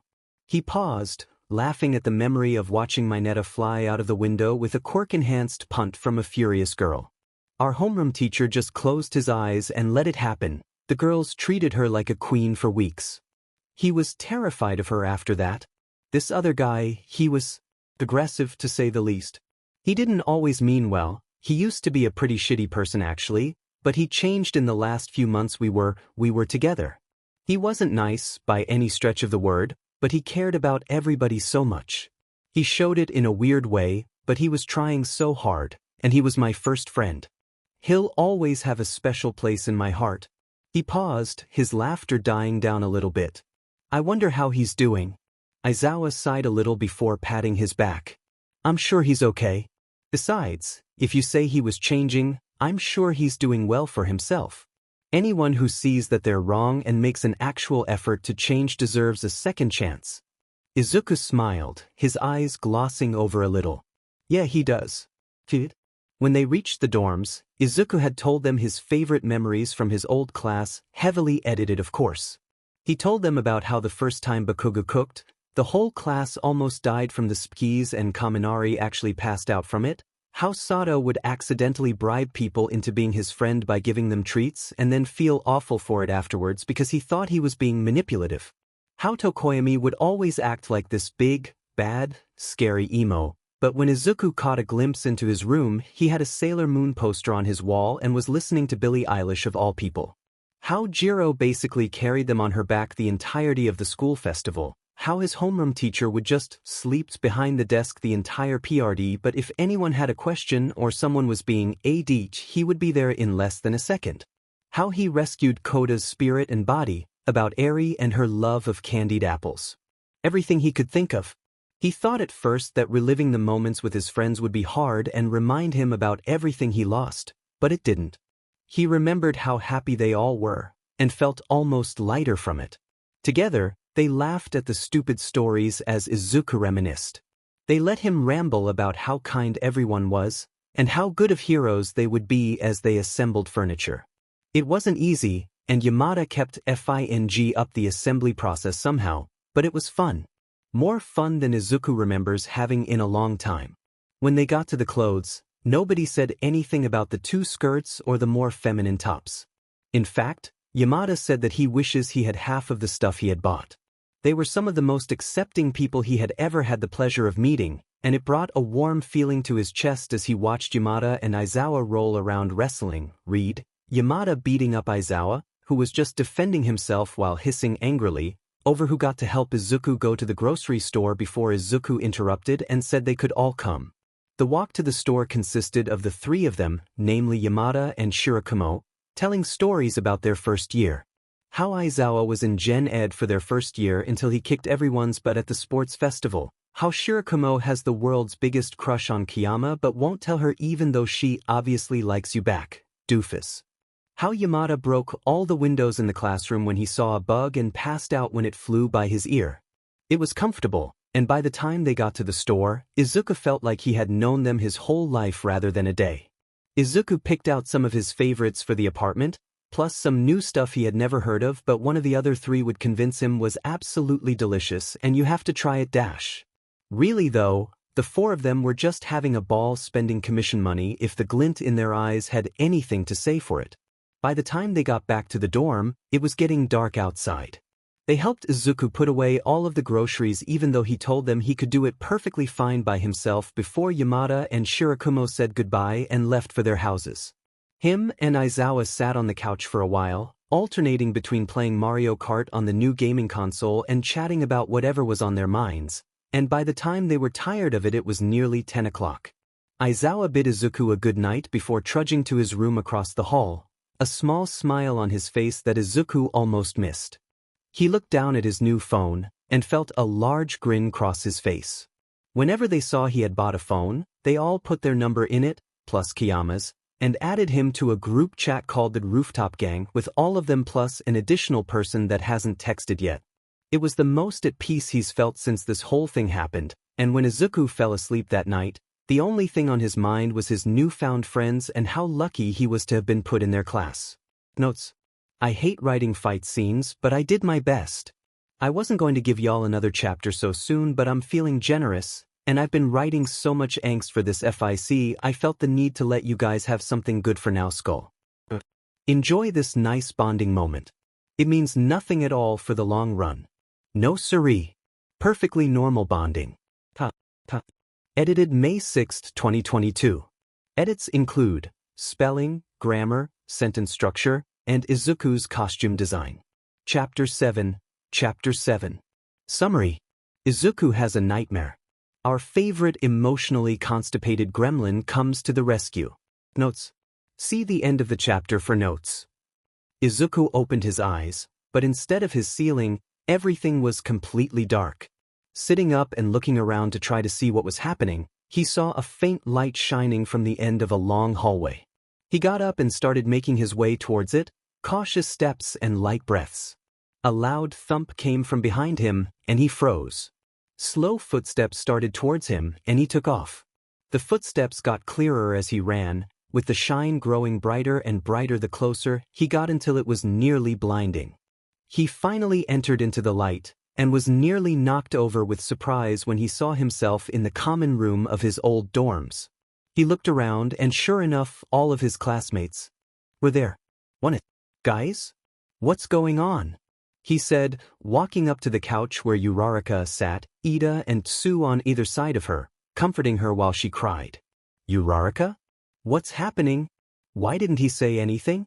She sobbed, her voice rough from tears. How could he just leave like that? Who left? Izuku asked, getting desperate as people continued to ignore him. What's happening? Maybe Mito didn't want to leave, Tsu croaked, her own eyes glossy from unshed tears. We don't know what happened. Ida nodded along with Tsu, rubbing Uraraka's back as she continued to sob. I'm right here, what are you talking about? Guys, I'm right here. Tisich, what are you guys talking about? That nerd probably left because he was too good for us. He was always so sure he was better than everybody else. Bakuga's red eyes turned and looked directly at Izuku, burning and hot. This wasn't the Kacchan who wanted to be better. This was the Kacchan that bullied him, burned his things after classes as a power trip. This was the Kacchan that told him to kill himself. Isn't that right, Deku? Are you too good for us? Had to go and find some other friends that are more on your level. No. Kacchan, I never thought I was too good for you. I've always put you above me, please dash. Bakuga's face warped until it was the young version Aizawa staring at him with a fierce snarl, a face Izuku only knew from the USJ and training camps. Who do you think you are, barging in here and acting like we're friends? You'll never be good enough for us. You're not even telling us the truth about who you are. Yet, how I'm dashed. You're what? He mocked, his voice warping as if there were two of him and his eyes shining a brilliant red. You're good enough? Yai. Which one is it then, nerd? Are you too good for us or not good enough? Bakugo snarled, leaning down over him next to Aizawa.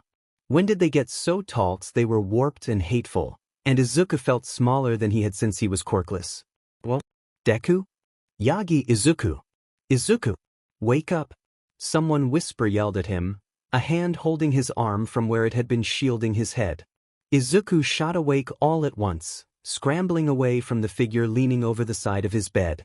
And no, please don't, not again, I can't dash. Mindless please fell from his lips as he shuddered, clutching his hair tightly to try and ground himself. The figure crawled up on his bed silently, and held their hands out in a placating manner. Yagi, Izuku, I'm not going to hurt you. It's Aizawa, you're at the dorms on UA campus. This is your room, we just finished setting everything up today with Shirakumo and Yamada. You're safe? He stressed. Izuku looked up, his breath ragged and short. Aizawa? Aizawa sighed in relief. Yeah, it's me. It's just me. Izuku let out a short keen, burying his face into his knees. Why you dash? Hey, it's okay, don't stress about it. We all get nightmares. I don't live on campus because my home life was sunshines and rainbows, he added with a touch of strained sarcasm. Izuku choked on a laugh, tears still streaming down his face. Sorry. Didn't mean to wake you. You're alright, I'm a light sleeper, when I sleep at all that is. The amount of times I've been woken up by Nana breaking one thing or another is ridiculous and completely illogical. Izuku let out another quiet laugh, the tears and shaking starting to subside gently. Still, he murmured, I'm not important enough to be disturbing you. Aizawa hesitated. Izuku was clearly half asleep and distressed, which is the only reason he would be talking like that. He should just tuck him in and go back to his dorm, but… What do you mean? He asked quietly. I'm just some Deku. Don't need to be bothering your sleep or anything. Aizawa paused. There's that word again, Deku.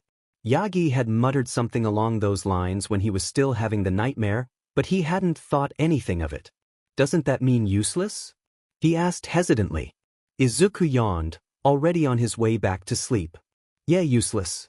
She tried to reclaim it for me, told me it could mean I can do it, but they always knew. I was just a waste of space. Aizawa paused, listening as Izuku's breathing evened out. He silently tucked the comforter up, before watching him for a moment. He had tear tracks down his face, and his hair was still in the braid Hisashi had put it in, albeit messier. This boy was something like he had never seen before, but all he could do is be there for him and hope he opens up eventually. For now, it's time to go back to bed and hope Yagi's sleep is more restful. Notes. I am sick. Like, sick as a dog. If I was a dog, they probably would have put me down by now. Dying, dead, in the grave. Chapter 8 should be being posted right after this since this one is so short, and the next chapter of Ikigai should be up soon. Sorry for the wait, thanks for reading. Edited May 6, 2021. Edits include spelling, grammar, sentence structure. Chapter 8. Chapter 8. Summary. Yamada's point of view of Izuku's first day, smiley face. Notes. See the end of the chapter for notes. When Yamada went to school the morning of September 5th, he didn't know what he was expecting outside of the normal 2A shtick. Netsu's near-constant manic energy while threatening all of them with expulsion/death at a minimum of 8 times? Absolutely. Nemuri flirting with Oboro until he was all but steaming at the ears during lunch? You betcha. A new kid? Not unheard of, though highly unlikely and definitely not on his mind. Aizawa knowing the new kid, being almost friendly with him? Impossible. Oboro had been talking about whatever it is Oboro likes to talk about, probably Nemuri if Yamada was actually listening. It was just so early to be pining already, when Aizawa suddenly elbowed him in the ribs as a cue to stop yammering. He glanced over at him to see Aizawa looking intently at something across the hall, focused and dim and near concerned underneath the exterior numbness he projected. When Yamada turned his head to look at what he was staring at, he swears he felt his heart stutter to a stop in his chest. It wasn't too early to be pining, apparently. Standing there, looking like a deer in the headlights under the 3 sets of eyes staring at him, was one of the cutest boys Yamada has ever laid his eyes on. He meets a lot of cute boys in UA, but this one was someone he knew he hadn't seen before. He would remember a face like that. He took a second to gawk. His hair was wavy, reaching a bit past his shoulders, and was one of the purest white colors he's ever seen in somebody's hair. He had a splattering of freckles decorating his entire face and neck and a cute blush on his cheeks, with an appealing shade of light gray eyes. Where Aizawa's eyes were like a dark storm, threatening to take over your life and encompass you in everything, his eyes were like the clouds after the thunderstorm finally rolled away. Peaceful. He was a pretty decent height, probably around 5 feet 8 inches or 5 feet 9 inches, but it didn't look like he was very used to it if the way he shrunk in on himself said anything. Yamada's favorite part of the boy, however, were the muscles he could see through the outline of his shirt. Unlike Aizawa, who was skin and bones despite trying to get better eating and sleeping habits, or Oboro, who was a speed fighter who worked on agility, or even Yamada, who focused on long-distance fighting, this boy clearly worked his muscles for brawn, and his efforts paid off. Yamada felt a little faint at the sight. Hey, new. Oboro called out, a bright smile on his face as always. The kid looked like he would pass out at the sudden question directed to him. Aizawa, ever observant, saw his panic and spoke up quickly. He's a new ward, we met yesterday. Yagi, right? Why yeah, Yagi Izuku. I got lost looking for class 2. He muttered, pointedly not making eye contact. Yamada felt his chest swell with excitement, and all but leapt to talk to him. Hey, that's our class 2. Follow us, Yagi will lead you there. Oboro snorted quietly beside him, and it took everything in him to not elbow him as hard as he could in his side. He smiled a little before nodding, and tailed behind their group like a lost duckling. Yamada continued his walk beside Shirakumo, letting him continue his rant, definitely about Nemuri, but Yamada can say for certain it's nothing he hasn't heard before and therefore didn't listen to a single word, while Aizawa lagged behind and spoke quietly to him. "And here we are," he announced, accidentally cutting off whatever Aizawa was going to say. He sheepishly rubbed his neck when he sighed and gave him a dead stare.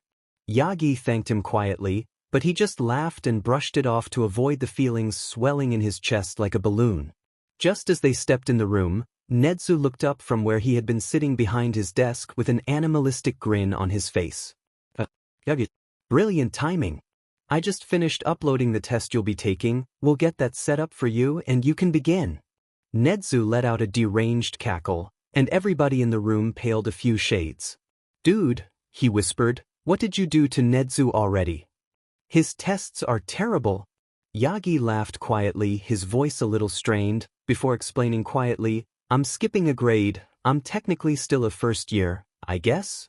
Where I come from, the first years already had their provisional licenses, so the principal decided to put me with 2A so I wouldn't be held back, but because of that I have to take an academic placement test to see what classes I'll have to take extra work for." He felt like he was going to pass out. He was a first year, and he was going to die in the paws of Nedzu's hell test. He never even got to hold his hand. "You're only a first year? You're a baby," Oboro mumbled, his face as pale as he was sure his own was. Yagi blushed scarlet as he quickly scurried away without responding, and they laughed quietly as he avoided eye contact with the three of them. Class was boring as always, and Yamada found himself daydreaming and staring at Yagi in between notes. He was typing faster than Yagi could think, and would occasionally start mumbling under his breath, dead silent and faster than light. It was amazing to watch, and for a second Yamada considered that maybe he wouldn't die from Nedzu's monstrosity. Finally though, the bell rang for lunch, and Yamada immediately beelined to the boy to tap his shoulder. "Dude, watching you take that test was insane," he said as Yagi packed his laptop away. "Your fingers were moving so fast, and every once in a while you would start muttering real quiet and fast. Nobody could make out a single word of what you were saying." Yagi laughed awkwardly and looked away quickly. Sorry. I know that was probably distracting. Everybody always yells at me to knock it off when I do that. Sometimes my brain just moves so fast I end up saying it aloud, you know?" His brain blue-screened for a moment. Did he think that they were complaining? If anything, it was cute as hell when he mumbled. Who told him that it was a bad thing? "No, dude, it's fine," Oboro said, his voice light but his expression a little pinched. "We could barely hear you, you didn't distract anybody. And even if we could hear you more, we get it. Sometimes you have to think out loud, nobody here will judge you for that." Yagi turned scarlet, and he opened and closed his mouth a few times like he was struggling to find his words, but finally just nodded and smiled slightly. He felt his face split into a wide grin. This boy was the cutest person he's ever seen, except maybe Aizawa. He was pretty damn cute too. "Let's just go to lunch," Aizawa muttered, breaking his thinking. His cheeks were pink, but he didn't think anything of it until Oboro looked between him and Izuku like a ping-pong match, a large grin growing on his face. Yamada himself smiled at the flustered face Aizawa shot at the two of them, and found his heart stuttering a bit at the sight. "Yeah, let's go to lunch." "You coming, Yagi?" Oboro finally said, the grin not slipping once. Yagi nodded and they headed to lunch. The lunch line didn't take long and they headed to their usual spot while discussing their lesson in class. Finally, as they reached the roof door, Oboro silently passed his tray to him. He took it without complaint and waited patiently for him to finish picking the lock. Yagi looked a bit confused, but didn't seem to want to run away, so that was a win to him. After a second of fiddling, Oboro got the doors open, and they filed out onto the roof. It was a bright day, still cold from the winter chill, but not cloudy or snowy, thankfully. He took a deep breath at the biting chill, enjoying the fresh air, before they scurried away from the front of the roof into a little alcove hidden out of the way. Nemuri was already there, and immediately started beaching at them for being so late before she noticed Yagi and cut herself off abruptly. "There's who's the new kid?" she questioned, looking confused as she took him in. Yagi turned scarlet under the scrutiny and ducked his head down into his chest, clutching his breaths in his fists. He immediately explained he was new in their class, but barely got through the initial reason before Aizawa whacked the back of her head with an aggressive glare and she started whining about hitting a girl. She suddenly stopped in her tracks when she noticed the slight shake of Yagi's shoulders. She frowned, a semi-soft look crossing her face. "Hey kiddash? I didn't mean that in a bad way, I was just surprised these fools adopted a new one. The last stray they picked up was Shoyuta here, and he's such a grumpy but I didn't expect another one to come around so soon," she explained, sheepish looking under the heavy, quirk-supported glare that Aizawa was pinning her down with. Yagi trembled a little before nodding awkwardly, avoiding eye contact as he signed a simple sorry toward them all. All of them immediately reassured him there was no need to apologize, before the conversation topic switched swiftly and they all started digging into their lunch. Yamada felt his heart shatter a little at the terrified shake in his shoulders, but found himself watching closely as he started drumming his fingers against his thighs, shaking his arms a little subconsciously. Was he trying to stim? It was so subtle, if Yamada didn't know what to look for he wouldn't even notice it. He felt his heart ache a bit at the sight of his attempt of subtly, and made it a point in his head to not hide his own stimmying. Maybe he could pressure Aizawa into helping some. He was broken out of his thoughts as he made eye contact with the boy in question. He smiled slightly, before turning away and focusing back into what Namuri was saying. It was a funny story, he wouldn't lie, but he couldn't stop his mind from drifting to the way Izuku looked at him. Like he was expecting to be hit. "Oh, talking about training." Oboro suddenly announced loudly, "Yagi, you're joining us for afternoon training, right? You don't have any more hell tests to do?"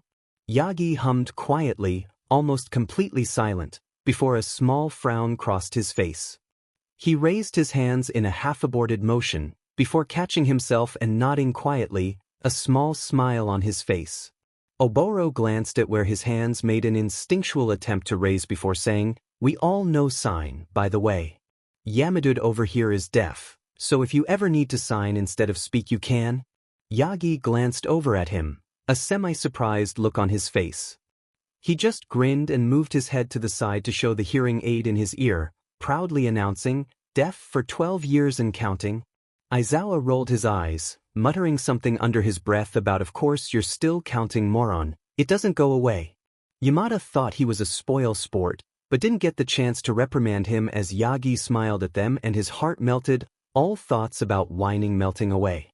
He looked at them with a small grin on his face. "Thank you for telling me.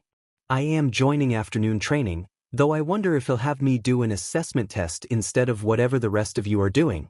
Oboro grinned excitedly back. "Yeah, he probably will. On the first day of school he had us go through all these tests you do in middle school, except he let us use our quirks to help us out. It was super cool, except for the threat of someone going home if they didn't take it seriously enough. That was less cool, more scary.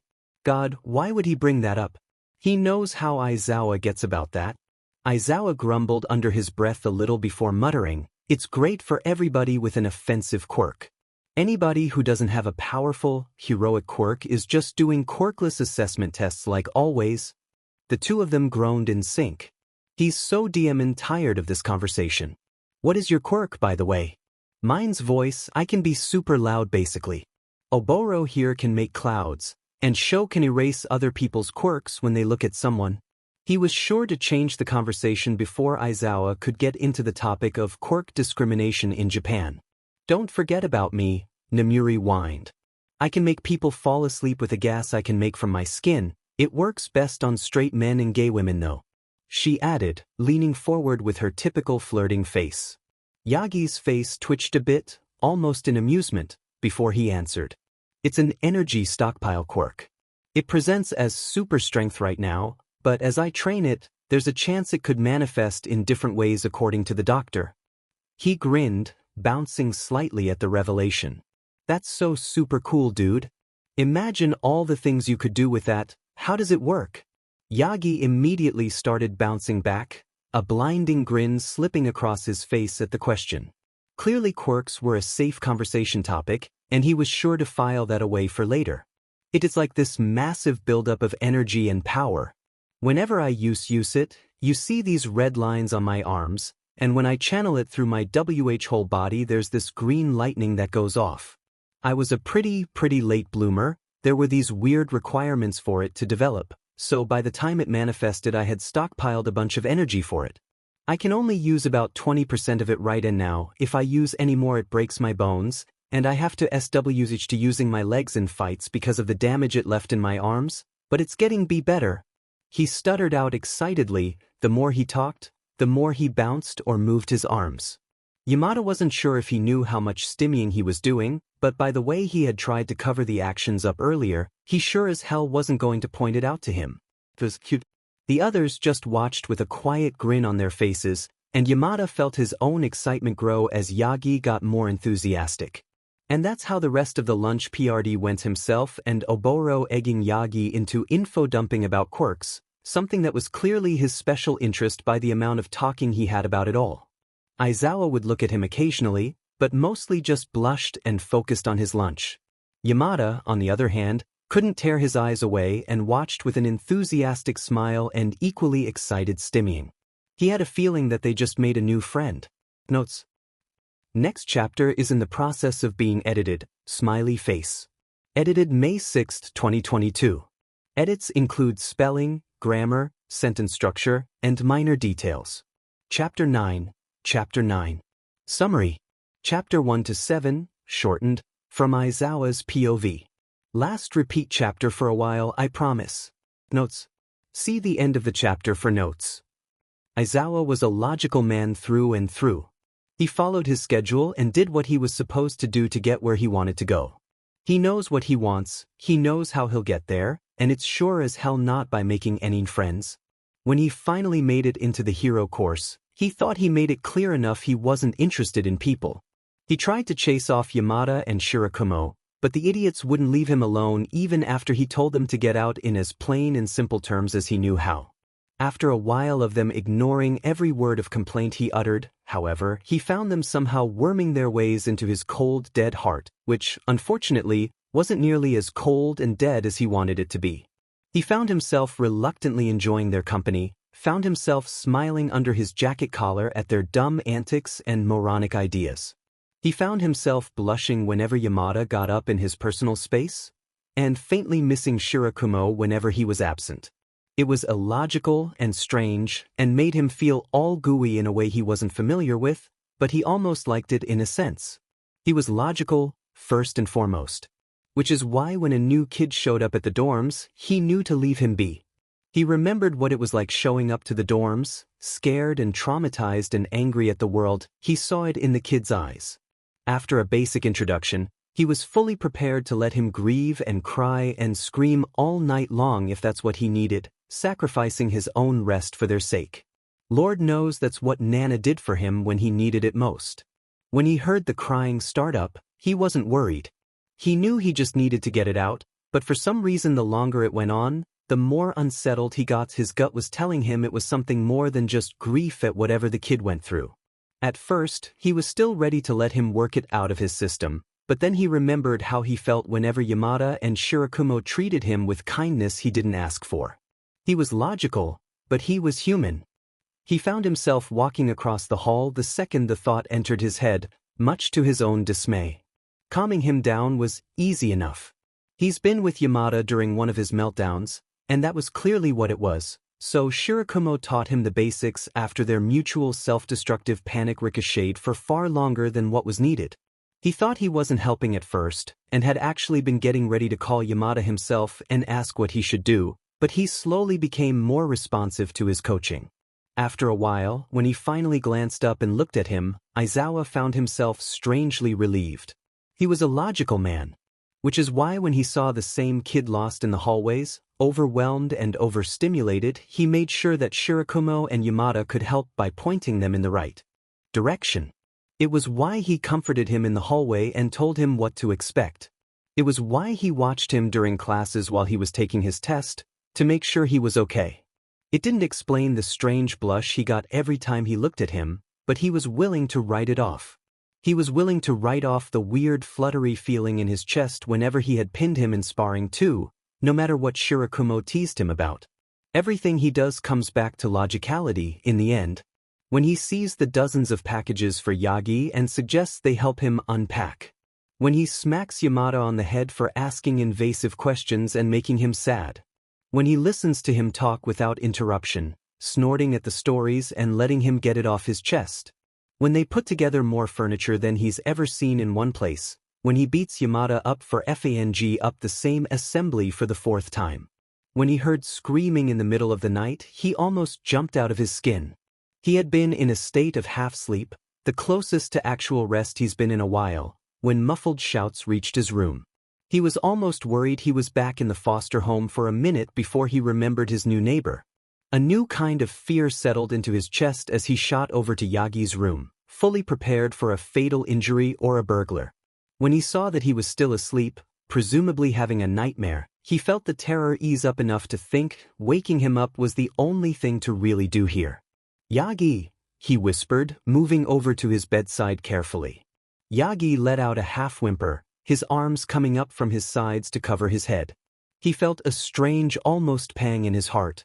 "Yagi," he whispered a little louder, grabbing his arm and shaking him a bit. Yagi's quiet mumbles were a little more audible, but the only word he could catch was, "Deku." He narrowed his eyes, shaking his head a bit, before shaking his arm harder, more firmly. "Yagi Yuzuku," he whisper-yelled, voice deafeningly loud in the quiet room. Nana was far enough away to not hear any quieter noises, but that didn't mean he wanted to be yelling in the middle of the night. He was pretty sure Nedzu would actually kill him if he did. The boy shot awake, letting out a garbled shout as he crowded away from Aizawa frantically. "And no, please don't, not again, I can't dash," he wailed, his voice hitched and broken. He silently crept up the side of his bed and sat at the foot, his hands held in front of him as a peace offering. "Yagi, Izuku, I'm not going to hurt you. It's Aizawa, you're at the dorms on UA campus. This is your room, we just finished setting everything up today with Shirakumo and Yamada. You're safe." If this didn't work, he didn't know what he would do, Aizawa. He felt relief flood him, and he mentally thanked every god he could think of. Emotions were not his strong suit, Kami forbid he have a panic attack after this. "Yeah, it's me. It's just me." He cried out, a small and pitiful noise that made his heart clench strangely. "Why?" he whimpered, his voice rough and tiny. "Hey, it's okay, don't stress about it. We all get nightmares. I don't live on campus because my home life was sunshines and rainbows," he strained, desperately trying to distract him with his own special brand of humor. He choked out a small giggle, and Aizawa found himself feeling a touch lighter at the noise. "Sorry. Didn't mean to wake you," he whispered. "You're all right, I'm a light sleeper, when I sleep at all, that is. The amount of times I've been woken up by Nana breaking one thing or another is ridiculous and completely illogical. Tell him it's not his fault, don't tell him you can't sleep anyways. Tell him Nana does the same shit even though it only happened once and it was because she almost burned the whole Dimon dorm down, don't make him feel like a burden." Strangely enough, his inner monologue sounded an awful lot like Oboro. "Still," Yagi muttered, "I'm not important enough to be disturbing you." Aizawa hesitated. He was clearly half asleep and delirious, which is the only reason he would be talking like that. He should just tuck him in and go back to his dorm, but... "What do you mean?" he asked, his voice barely a whisper as he tried not to shake him out of his half-asleep state. "I'm just some Deku. Don't need to be bothering your sleep or anything." He paused, a cold feeling sinking in his gut. There's that word again, Deku. He had muttered something along those lines when he was still having the nightmare, but he hadn't thought anything of it. "Doesn't that mean useless?" he asked, a touch of nerves lining his voice. This was invasive in just about every meaning of the word, but he had to know. Yagi yawned, already on his way back to sleep. "Yeah, useless. She tried to reclaim it for me, told me it could mean I can do it, but they always knew. I was just a waste of space." He paused, listening as Izuku's breathing evened out. He silently tucked the comforter up, before watching him for a moment. He had tear tracks down his face, and his hair was still in the braid Hisashi had put it in, albeit messier. This boy was something like he had never seen before, but all he could do is be there for him and hope he opens up eventually. For now, it's time to go back to bed and hope Yagi's sleep is more restful. He'll text Yamada and Oboro in the morning, it's only logical after all. Notes. Second story arc is starting with chapter 10, this is the final chapter for the introduction. Hold on to your pantaloons, I've been writing some fun sheet. Edited May 17, 2022. Edits include grammar and sentence structure. Chapter 10. Summary. First chapter to the second arc. Izuku's morning after his nightmare, and some fun test results. Notes. See the end of the chapter for notes. Izuku wakes up feeling surprisingly well-rested, and gets a solid 15 seconds of peace before he remembers his late-night ordeal. Suddenly shooting up and out of bed in a flurry of panic, he stood stock still in his room as he went through the 12 stages of grief of Aizawa bearing witness to his nightmare. This hadn't even been one of the worst ones he'd had, and even still he went and called himself a worthless Deku to Aizawa's face. He has started to accept his place in the past, but at this moment he wished harder than he had since he first woke up here that he would wake up in his old dorm and discover this was just a bad dream. How humiliating can life get at this point? It's like his goal was to make himself as embarrassing and weak-looking as possible in front of these incredible pro-heroes in the making. He didn't know that that question would awaken some terrible, awful curse that would jinx the rest of his day to be as draining and humiliating as humanly possible, but he would find that out soon enough. His late alarm blared, jarring him enough to collapse back on the foot of his bed with a loud groan. Now he has to face the day and, more importantly, Aizawa, and pretend he isn't completely mortified by his own existence. Giving himself a minute to berate himself and wish he could be absorbed into his bed, he finally rose fully to get ready for the day. After a quick shower and changing into his uniform, he reluctantly left the solitude of his dorm to go downstairs to eat his breakfast. Better to face the problem head-on than to avoid him, right? Izuku could honestly say he had no idea what to expect from the common room kitchen. In his own time, there had been a constant state of chaos, and various levels of screaming almost every morning before classes.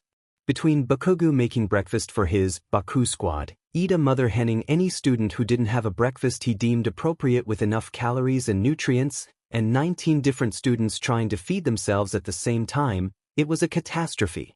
Izuku found it overwhelming at first, having come from a small apartment with nobody but his mother, but had quickly grown fond of his chaotic morning routine. Shower, brush your teeth, put your uniform on, sit at the kitchen table and listen as 18 different students clamber over each other to try and feed themselves before classes. It was easily one of his favorite parts of the day, watching Bakugo bark at different classmates who got too close to his bubble and teenagers who had little to no idea how to cook try to make themselves edible meals up to Mother Ida's standards. Izuku wasn't in his time though. He was 15 years in the past, and there were only 4 other people in the dorms with him, 2 of which he was positive wouldn't be seen dead in the common rooms and another one whom he doubted ate the recommended 3 meals a day. So when he came downstairs to see Aizawa slumped over the table, obviously half asleep, and Nana standing over the stove singing a song he didn't recognize, he was no more surprised than had it been empty and untouched. When he entered the kitchen, Aizawa didn't as much as twitch in acknowledgement. Izuku would almost think he was dead if there wasn't the shallow rise and fall of his back to prove him otherwise. Nana paused her song, something American perhaps, and half-turned to face him with a bright smile on her face. "Yagi! It's good to see you!" She cheered, her attention split between the omelet on the stovetop and Izuku's slow slink over to the table. "I wasn't sure if you would be coming down to join us for breakfast or not. You didn't yesterday." Izuku's stomach grumbled in reminder of his skipped meals the previous day.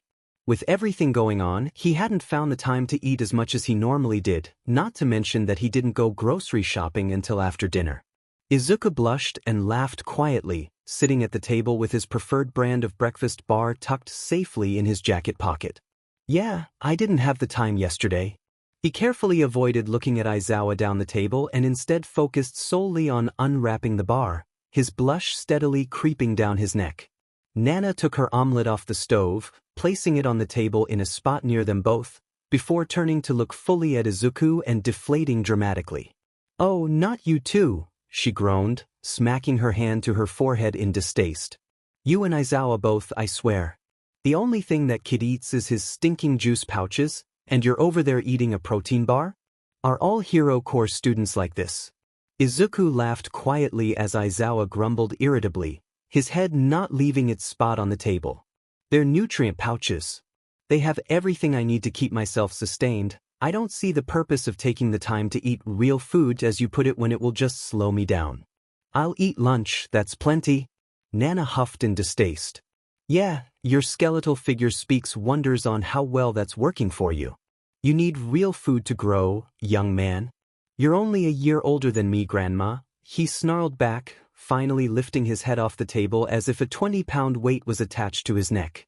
He looked more exhausted than usual, and Izuku felt a pang of guilt as he realized it was probably because of him.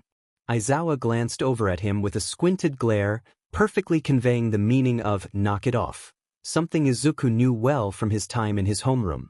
Another wave of emotions hit him, these ones a terrible mixture of grief for the Aizawa-sensei he knew and guilt for ruining his friend's sleep. This would not be a good day. Breakfast went much of the same capacity. Nana was trying her best to keep conversation flowing, and Izuku was thankful for it, honestly, but between his mind-numbing mixture of leftover mourning, guilt, and embarrassment, he wasn't much for small talk. Aizawa varied between half asleep and giving scolding glances towards Izuku when he felt like he was being too self-deprecating with his silent pity party. He didn't know how Aizawa knew whenever his thoughts started to border on self-loathing, but he always did. When it was time to leave for classes, Izuku tried to skitter past Aizawa while Nana had him trapped in another lecture, this one about making sure he ate real food at lunch and not skipping to nap in another storage closet, but he caught up with him quickly and matched his stride with ease on their way to the main building. "You said something about Deku last night?" Aizawa said. He didn't waste time with small talk, greetings, or padding his words to make them less harsh. Instead, he had what sounded like a beta version of his no-nonsense tone he used for serious conversations as a teacher. It still made Izuku flinch in place, something he was sure didn't go unnoticed. Yeah," he muttered, tracing the grout lines on the pavement with his eyes. There was a group of first-years making a ruckus by the main entrance a while ahead of them. "It was a nickname, I guess. One of my old classmates gave it to me." His voice was uncomfortably tight, and his sentences were cracked and forced, but he was desperate to get the words out anyways. If he couldn't even do this much, who was he to call himself a hero? Aizawa hummed quietly beside him. "You said that Sheich tried to reclaim it for you, but they all knew you were a waste of space." Izuku flinched again, this time more heavy than the last. The last remnants of his voice died in his throat and his breath hitched. Waste of space? Aizawa stopped walking towards the building, instead quietly directing them both to a spot behind one of the walls close to the main building. Izuku felt a low whine rumble in his throat, near silent and grating on his vocal cords, and Aizawa shushed him quietly in response. "I just want to help you," Aizawa soothed carefully. His voice was low and smooth, and so remnant of his future self it made another whimper catch in Izuku's throat. Aizawa hesitated, before pushing on with a hint of uncertainty peeking through his voice. "I know you said you're in witness protection, and you will tell us whenever the time is right, but something about you doesn't line up. I know you're not lying to us for fun or anything, but we can't help you unless we know what we're helping with. We're heroes too, let us help you carry whatever it is you have." Izuku nodded, raising his hands to respond. He pointedly looked at the wall behind Aizawa, not ready to look at him directly while he explained. He paused, suddenly unsure how far to go. Before he could form his words, a crash sounded from around the corner. Aizawa jumped slightly, whipping his head towards the sudden noise, and Izuku fell down into a defensive stance immediately, his quirks sparking against his skin in a knee-jerk panic reaction. Quiet cursing, almost too quiet to hear, reached them just before a head poked around the bend. "Principal Tsukishima?" Aizawa asked, uncertainty filtering in his tone. "What are you doing back here?" "Well, I could ask the same of you," Tsukishima said after a moment, his hands brushing down the front of his robes. His spiraled eyes seemed to bore straight into Izuku, and for a moment he felt uncomfortably guilty about almost talking to Aizawa about it, even with permission previously given. Class starts in 10 minutes. I received a notification from a camera that there were students hanging behind Gym Beta. I came to make sure there wasn't any fishy activity going on, of course. Aizawa nodded, and after a second Izuku nodded as well. "We'll head to class, sir," Aizawa said, gently grabbing the edge of Izuku's sleeve to pull him towards the building. They walked a bit faster than they had before. Izuku felt Tsukishima's gaze the whole way to Class 2A. When they got to class, Aizawa gave him a look that very clearly said they were talking later, just as Yamada and Shirakumo came shooting over to their seats. Yamada had a look of utter joy in his eyes, his hands waving frantically up and down, and Shirakumo looked ready to melt into the floor with his face as red as a fire truck engine. Aizawa. Yaji. Yamada squealed, jumping in place a bit. He seemed to be fighting his quirk with the way his voice would jump between reasonably loud and ear-piercing. Aizawa groaned a bit and dropped his head on his desk, determined not to make eye contact and inadvertently encourage his excitement. Izuku, on the other hand, willingly let himself be swept up in Yamada's joy and smiled broadly at his excitable friend. What happened?" Izuku asked, his voice still slightly hoarse as he began to relax around his friends. Yamada didn't as much as falter at his lack of clarity. Instead, he leaned forward dramatically to rest his upper body on Izuku's desk, his face so close to him he could feel his breath on his nose. "Namuri asked Oboro out," he yelled. From this close, Izuku could see the rings around his pupil, something he had never noticed before. Shirakumo let out a strangled whine, snapping him back to the present, and he whipped his head towards his other friend. Shirakumo was half dissolved on the ground, his red cheeks and ears steadily creeping down his neck. He seemed to be at a loss for words. "Really?" Izuku said, bouncing slightly. Shirakumo didn't say a word, choosing to collapse his head forward and bury it in his knees. Aizawa snorted from the seat ahead of him. Before anyone could say anything further, the bell rang, leaving Yamada to fly into his seat like someone had burned him and Shirakumo to immediately panic and attempt to scramble to his feet before a small Chahem caught their attention at the front of the room. Nedzu sat at his desk in his famous oversized chair, a feral smile on his face. "Shirakumo, I do request that you start class in your seat next time, rather than next to it."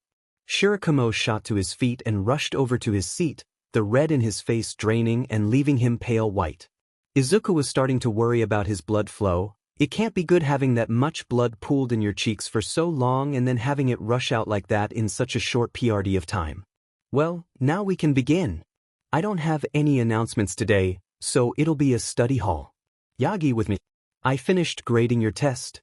The smile on Nedzu's face brought a shiver down Izuku's spine, and he nodded shakily as he rose to his feet. Aizawa gave him a look that perfectly conveyed, "I'm sorry for your loss," and Yamada winced sympathetically. Shirakumo didn't react, as he was still recovering from the flurry of emotions he'd been put through this morning. Izuku followed Nedzu to his private office in a silent panic. He knows he was told it was all right if he didn't get everything right, but the perfectionist in him was floundering at the thought of not getting a good score.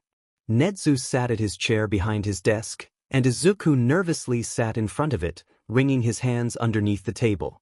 Nedzu smiled again, and Izuku didn't even know where to start to decode what that meant.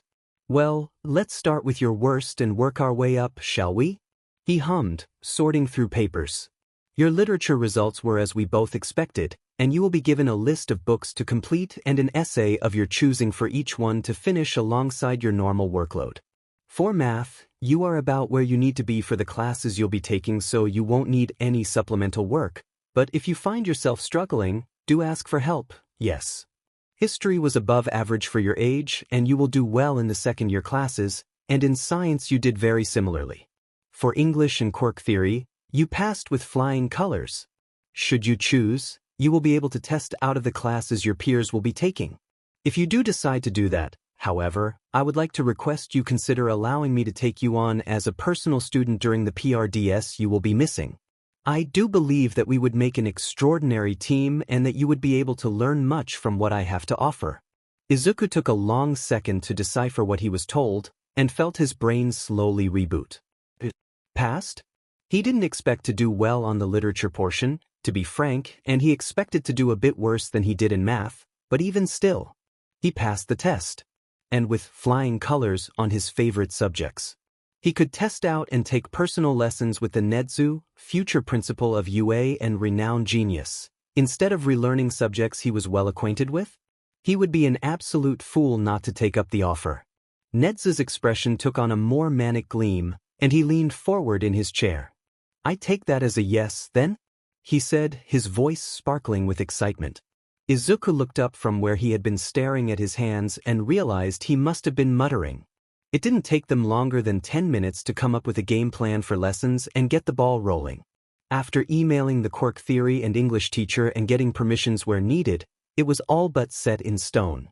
Quirk theory and English were back-to-back classes for second years and took place directly before lunch, so it was decided he would have an extended lesson with Nedzu every day at that time and then go to lunch and continue classes as normal. Nedzu was thrilled at the concept, and since he didn't teach any classes during those PRDs, it was an uninterrupted, extended PRD of time for him to teach what he wanted to teach but couldn't with the base curriculum. Not to mention that they lived in the same building, Nedzu had the glee of the cat who finally caught the canary. When Izuku made his way back to class, alone this time as Nedzu joyfully came up with his first lesson plan for a few hours from now, he felt lighter than he had all day. Things weren't going to be all bad, with Nedzu teaching him and friends unconditionally on his side when they had barely met. Things are almost seeming better than they had been when he was still in his own time. He came to a sudden screeching halt at that thought. Better than they had been in his time. If he was given the option to return to his time right now, would he take it? He missed his friends something fierce, and couldn't think about his mother without a piece of his heart breaking off, but would he trade everything he's gained for that old life? He didn't know anymore. When he entered the classroom and made his way over to his seat, he wasn't surprised to see that Aizawa was still napping with Yamada and Shirakumo crowded around him. As he made his way over to them, Yamada looked up and smiled a million-watt grin, immediately stopping what he had been saying. "Yagi, how did it go? You're still alive?" Izuku laughed and sat down at his seat willingly. "It went so well," he said, bouncing up and down slightly as the excitement set in. "I can test out of English and quirk theory, so Nedzu is taking me on as a personal student for those 2 PRDS instead. I have to read a list of books for literature. But are you guys okay?" Aizawa, who had been listening in silence, suddenly paled several shades and dropped his head back on his desk, completely unresponsive. Shirakumo, who looked like he had recovered from that morning, dropped back to his knees next to Izuku's seat with his hands in his head, and Yamada stood stock still with a haunted expression on his face. "Personal student?" Yamada whispered, his eyes wide. "Why yeah, he said we would make a good team and he had a lot to teach me. What's wrong?" The more he spoke, the more distraught they seemed to get. Yamada collapsed in his seat behind him, his head dropping to his hands, and Aizawa let out a muffled groan from his desk. Shirakumo lifted his head enough to look Izuku in the eyes, horror written across his face. "When you take over the world someday, remember that we were friends, yeah?" He mumbled numbly, his hands gripping the edge of Izuku's desk as if he was groveling. Izuku tittered nervously, inching away from him as far as he could go in his seat slowly. Why would I take over the world?" he asked, looking between the people closest to him for help. The other 8 students in the room were pointedly ignoring their conversation, most of them pale and all of them staring in the opposite direction of their group, and Yamada and Aizawa were both still too distraught to help him any. "He's going to corrupt you. Any innocence you have left is going to be destroyed. Before you take over the commission, at least give us a warning so we can leave the country for a few days." Shirakumo mourned, dropping his head on Izuku's desk. Izuku let out another high-pitched, nervous laugh, but thankfully didn't get any time to respond as the bell rang for the next class.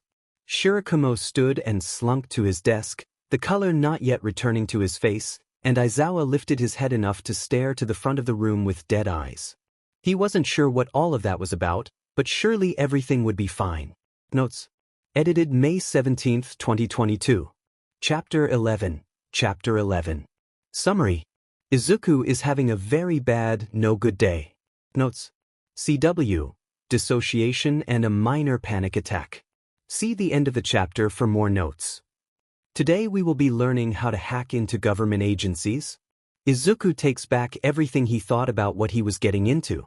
As Nedza grinned, less so a smile and more so a baring of teeth from across the desk with a computer set up neatly in front of him and paws clasped together, he thought that maybe the rest of them were right to be afraid. Despite how scary it sounded, and how intimidating Nedza made it feel, hacking wasn't as hard as what people made it out to be.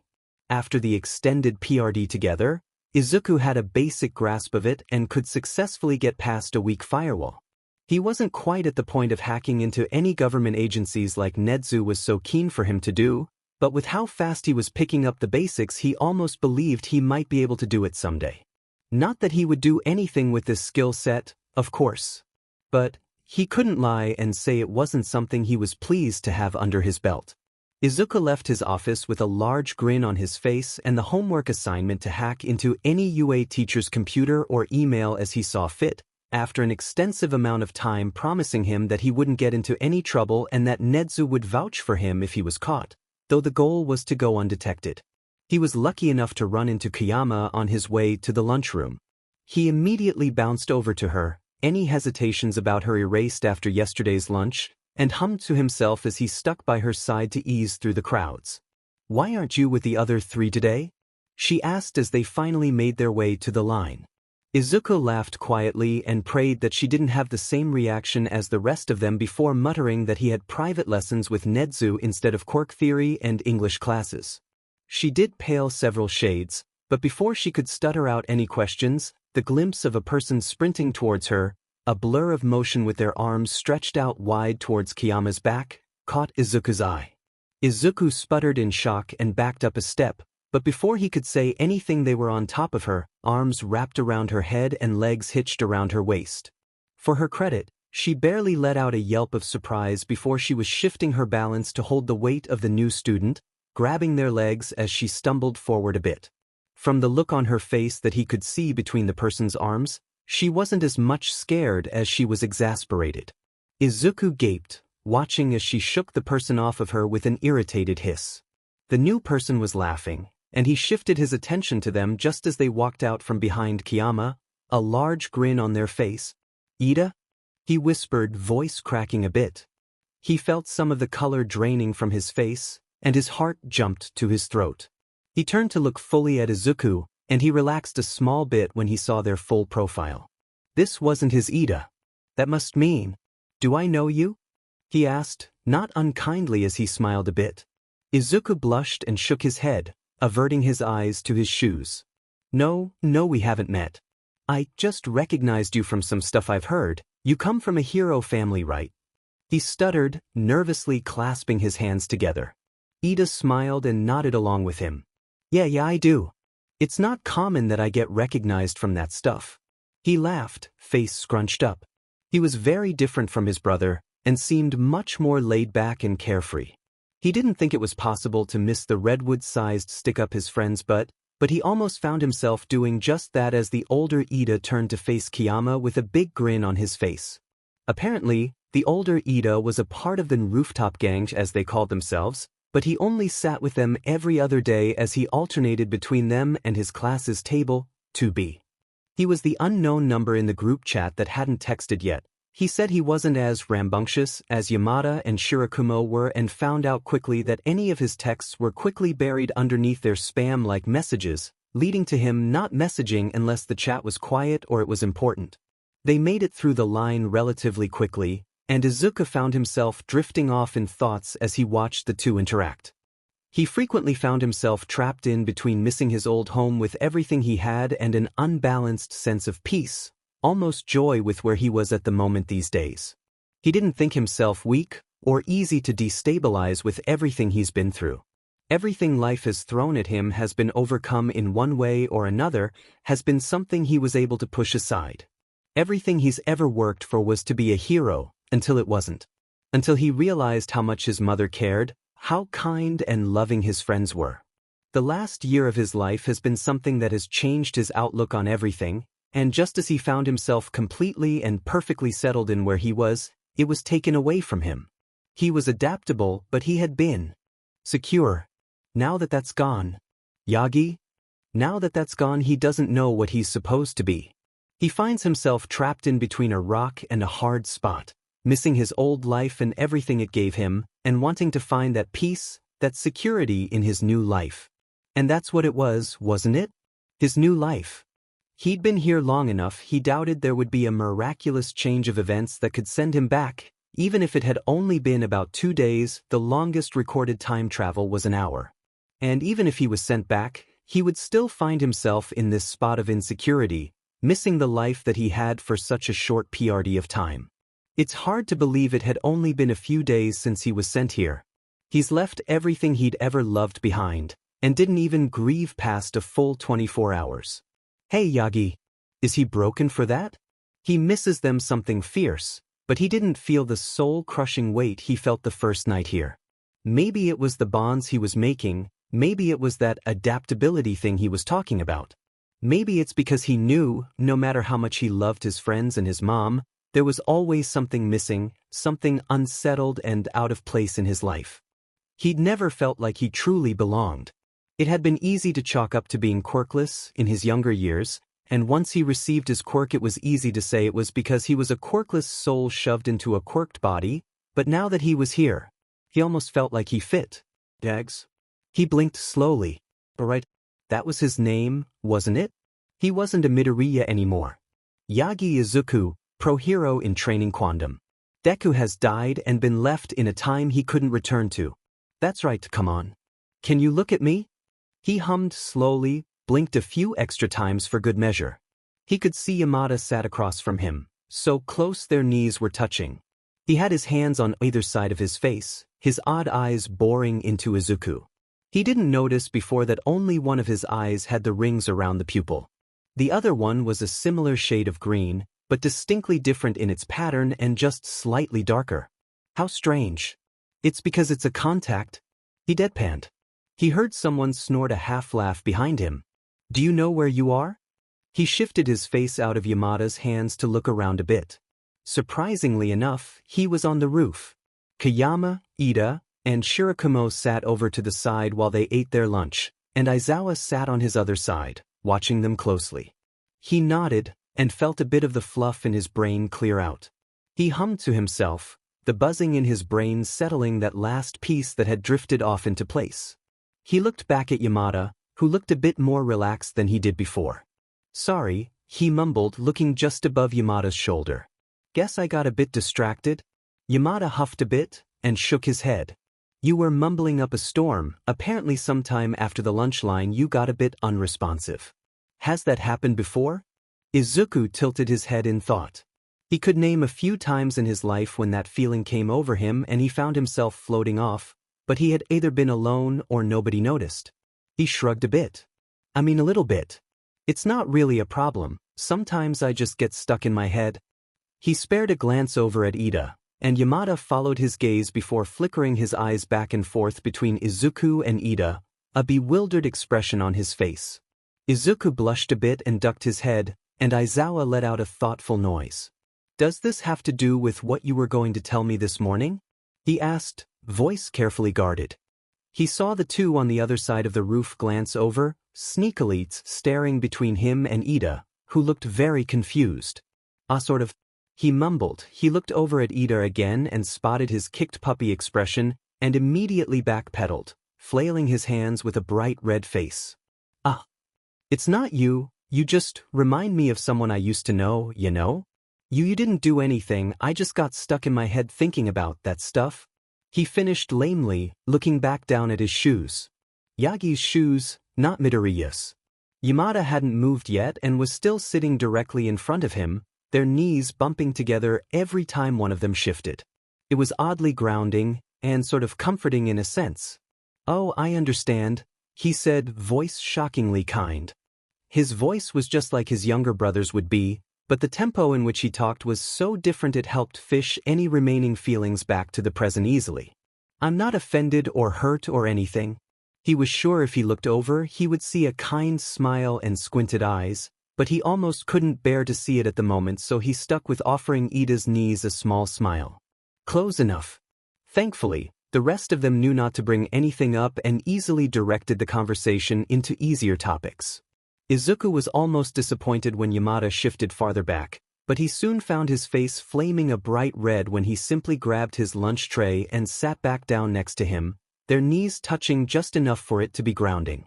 Aizawa shifted so that he was seated back in the circle, and while he was farther away from Izuku than Yamada he was still notably closer than he had been the day before.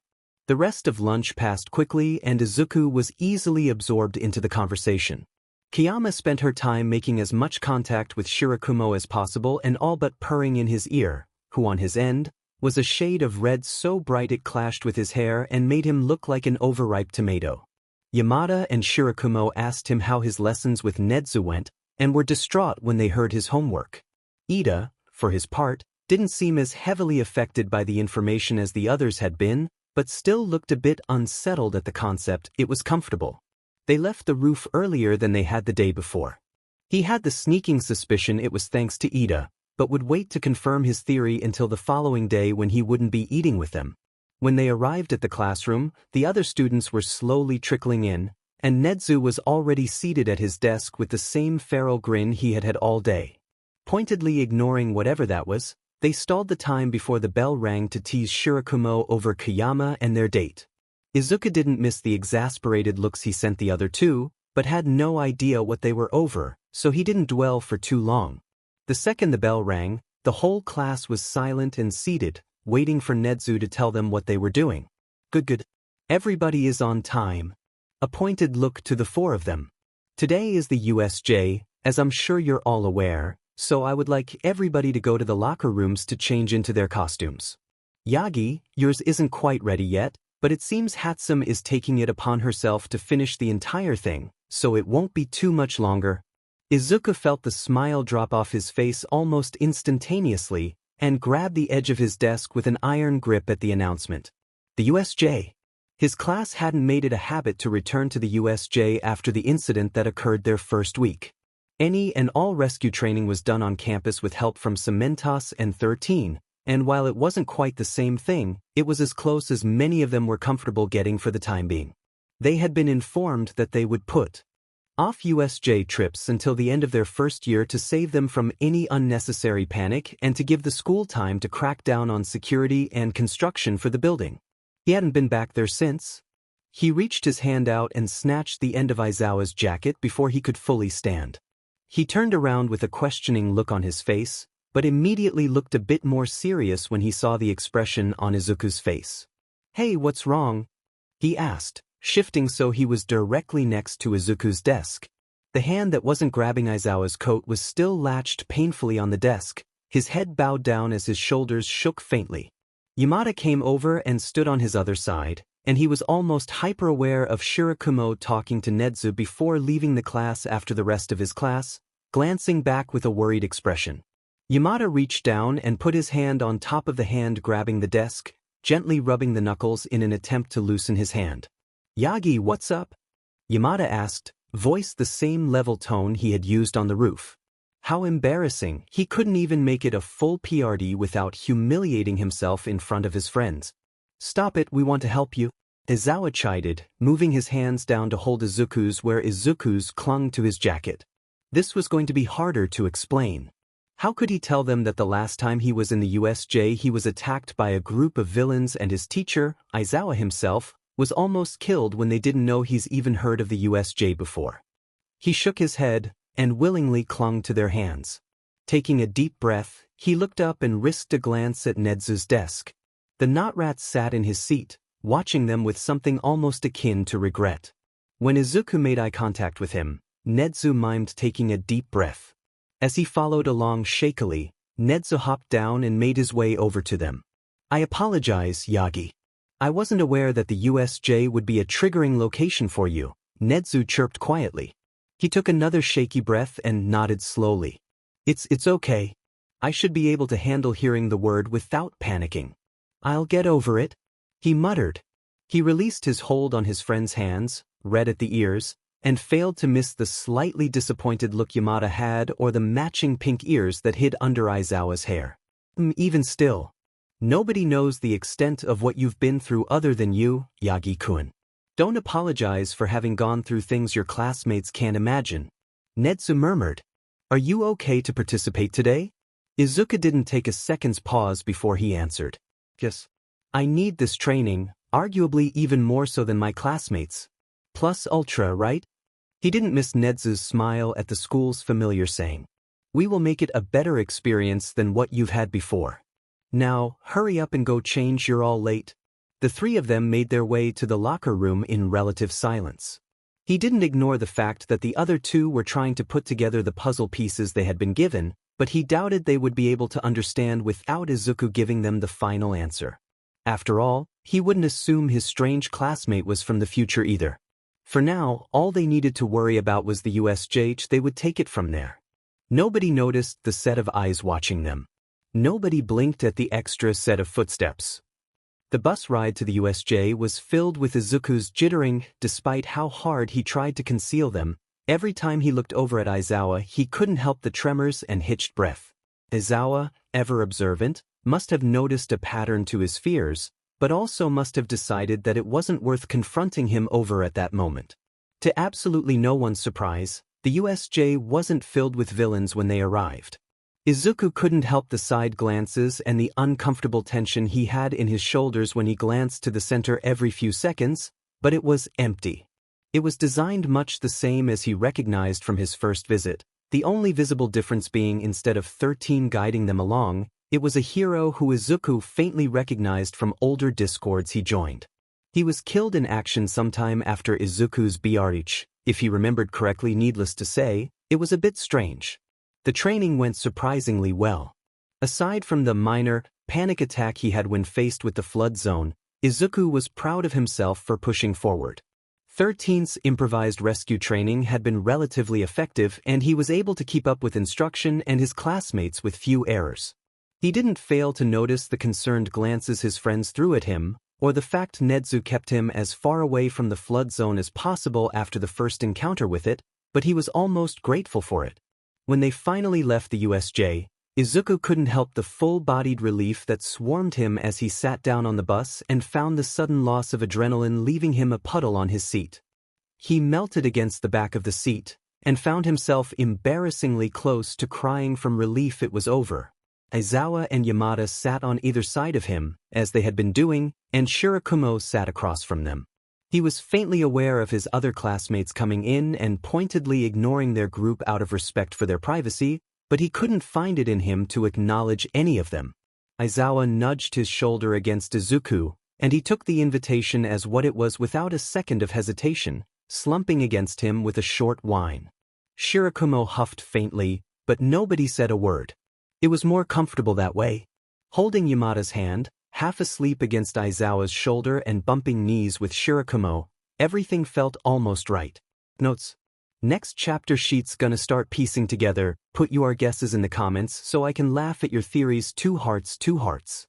I'm still putting together some extra details and foreshadowing tidbits in the next chapter, so it might be a second/fig before the next chapter is posted. Edited May 17, 2022. Chapter 12. Chapter 12. Summary. Some things are revealed, some panic attacks are had, and some almost revelations are spilled. Notes. CW, meltdowns, mentions of anger, thoughts of suicide. See the end of the chapter for more notes. When Izuku got back to the dorms that night, he found himself speed-running all of his regular homework in excitement for his task from Nedzu. It wasn't often that he got through the amount of work he did in such a short amount of time, but by 5 he was caught up in the work from the day as well as a bit of his extra from literature. His friends were out on campus doing extra training, and while they had invited him along, he denied it under the prospect of getting caught up with his academic work. He kindly refrained from telling them it was for his special assignment, as he wasn't sure if they could handle the information. Settling down in his chair and setting up his computer, the only question left was who he should spy on. Nedzu was out of the question if he wanted to have a chance of passing, as he was sure that he had enough firewalls around his email and computer to protect the nationwide secrets he no doubt had buried in his belongings, not to mention, he wasn't sure he wanted to know what he had on his computer. He didn't know any of the other teachers very well, save the few he had met in his time. He had only just been introduced to the other teachers, most of which he hadn't heard of. Spare the rescue teacher. It would be suspicious if he was caught hacking the teachers he hadn't spent much time with in this PRD, no matter Ned's backing him, and he wasn't really interested in the rescue teacher's information. It felt invasive to dig through his information when Izuku knew full well he would die within the next year or two. Tsukishima, the principal of the top hero school in the country. For a split second, he almost reconsidered Nedzu, but the mental image of his manic grin with dozens of firewalls and false leads left him resigned to the concept of digging through the principal's email and computer. Although, he probably has just as many protective layers as Nedzu given his position. 20 minutes later, he proved himself wrong, and his laptop was mirrored to the principal's screen. After a minute of internal panic and questioning why it was so easy, what does he do now? He saw movement on the screen. He was typing? Careful not to touch anything and alert him of his presence, Izuku quieted down the inner voice that was screaming about disrespect and privacy to read what he was saying. After all, Nedzu said he would vouch for him. It was an email to a private recipient in a browser that Izuku wasn't familiar with, but he could guess it was one that didn't save history or data. Before he could stop himself, he was reading the contents of the message, his earlier fears of getting in trouble disregarded by his curiosity. I do not have updates on the dismantlement of the school board and the UA infiltration plan, however I have news that I feel you will find much more appealing. A student arrived at the front gates of the school the other day claiming to be an accidental time traveler. After a bit of interrogating and proof, I can confirm he is in fact from 15 years in the future. The most interesting part is the information I was handed by Recovery Girl after the boy passed out, however. This young man is the 9th holder of OFA. I knew little of its existence before now, but after some carefully worded questions, I can confirm with certainty that this is the same quirk you longing. I urge you to abandon the plan for the school takeover and instead focus on this gift handed to us on a silver platter. With a bit of coercion and misplaced trust, the power that is rightfully yours could be back in your hands within a year. The boy will be yours and your goal will be complete. Your faithful servant, Tsukishima Mun. Izuku stared at his screen as the message was sent, his mouth open and his heart racing in his throat. The principal was a traitor? He felt the exact moment that the information hit him, and slammed his laptop shut with a bit too much force. He scrambled backwards, the chair he was in tipping backwards and toppling him to the ground with a loud clatter. How could he have been so stupid? With the pressure of time travel and the disorienting change in pace, he forgot all about the League of Villains. How could he have forgotten that All for One was after his neck? He broadcasted his quirk to the principal with no disregard for how it would affect the timeline. What did this mean for All Might? What did this mean for him? All for One knows he exists, knows his new identity, knows his new appearance. He's not safe at UA. The clamor must have attracted attention, because he heard his front door open and footsteps rush back towards his room. The door opened and revealed not Aizawa as he expected, almost hoped, but Nana. She had a worried look on her face and had clearly rushed to the boys' side of the dorm in a hurry given her disheveled appearance and the soot covering her coveralls and face. "Hey Yagi, I heard a crash, what's wrong?" She fretted, immediately beelining to kneel in front of where Izuku sprawled on the ground. His chest heaved, and for a minute he was worried he was going to vomit on her shoes before he turned his head and knelt on his hands and knees, facing away from her as he heaved out stomach bile. He heard her fretting in the background, but couldn't find it in him to reassure her. He wasn't safe here, why couldn't he have one moment of peace? Was this quirk he took on nothing more than a generational curse meant to ruin his life along with anybody else's that has the misfortune of being around him? A hand grazed his back and he let out a strangled half-yell, angry sobs building up in his chest. He was forcefully ripped back into the present when his arm gave out, leaving him uncomfortably close to his own sick. He threw himself back, bumping his tailbone painfully against the ground, and felt as his back smacked against the wall of his room. He could see Nana backed up against the opposite wall, her phone up to her ear and tears built up in the corners of her eyes, but all he could do was let out another strangled scream of frustration. His head lashed backwards, smacking against the wall with a painful bump. The hit resonated through his skull sharply, and he heard Nana trying to stop him, but it was almost as if he wasn't in control of himself as he did it again. He was so angry. Why did this happen to him? Why did he go grocery shopping that day? Why did the villains choose his class to torment? Why did All Might choose him as a successor for the world's worst quirk?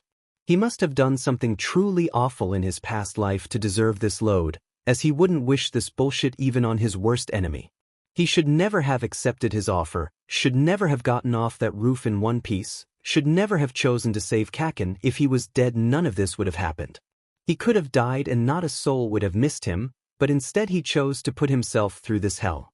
A hand cushioned the back of his head from the wall, and he lashed out with his feet, sobs bubbling from his chest in heaving gasps. He couldn't even keep control of his emotions for 2 hours. Here he goes, throwing a tantrum because he's upset, but he's not just upset, he's scared, and he's so mad. The hand that was cushioning his head was joined by an arm wrapping around his torso, pinning his hands against his body. The touch felt like fire burning his nerves, and he thrashed harshly in a desperate attempt to get them off. He screamed, his throat raw from abuse, but it tapered off into hiccuping wails soon after. As upset as he was, he's never been an angry soul. Grief and fear were much easier emotions to lean into. Slowly, he became aware of words being murmured in his ear. He tapered his cries down quiet enough to be able to decipher them, but even with the newfound quiet he still couldn't quite understand them. Weakly lashing his foot out, the person holding him didn't even flinch. He shook his head rapidly, trying to dislodge the hand, but they just hushed him quietly, not so much as shifting their hands. As he felt the overwhelming slew of emotions slowly shut down, he found the pressure almost comforting. He weakly leaned forward, shifting into the warmth, and felt the person shift so that Izuku was comfortably leaned against their chest, his legs wrapped around their waist and arms still tangled between their bodies. Another sob forced its way through his throat, cracked and broken, and they rocked him back and forth, imitating his stimming near perfectly. He buried his face in their neck and whined quietly to himself to soothe some of his nerves, hums and noises buzzing through his skin and grounding him past the anger and fear that put him here. As his awareness set back in, piece by piece, he found himself looking directly at Aizawa and Shirakumo, sitting against the opposite wall from him and looking at him with thinly veiled concern. That means, it'll all be okay, you don't need to worry right now. We're here and we aren't leaving. You don't have to worry, everything will be okay. The low hum of words was starting to click in his head, and he finally recognized the comforting buzz around their voice that was uniquely present Mike. He hummed quietly to himself and pushed his head against Yamada's neck, and the words stopped suddenly. Back with us?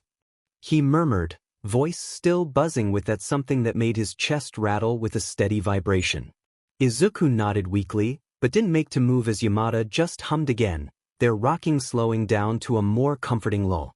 The more aware side of his brain was screeching, incoherent noises mainly, but he wasn't able to do anything about it at the moment. He's had no less than 2 total meltdowns, several small panic attacks, and has been nonverbal more times than he could count in the past 78 hours. He was exhausted. He knew he relied on routine for stability. He would be one of the first people to admit it, in fact. Routine was what made him tick, was what kept him going and steady enough to maintain the persona he emitted day to day. Time travel really screwed him over in more ways than one. What was that? Notes.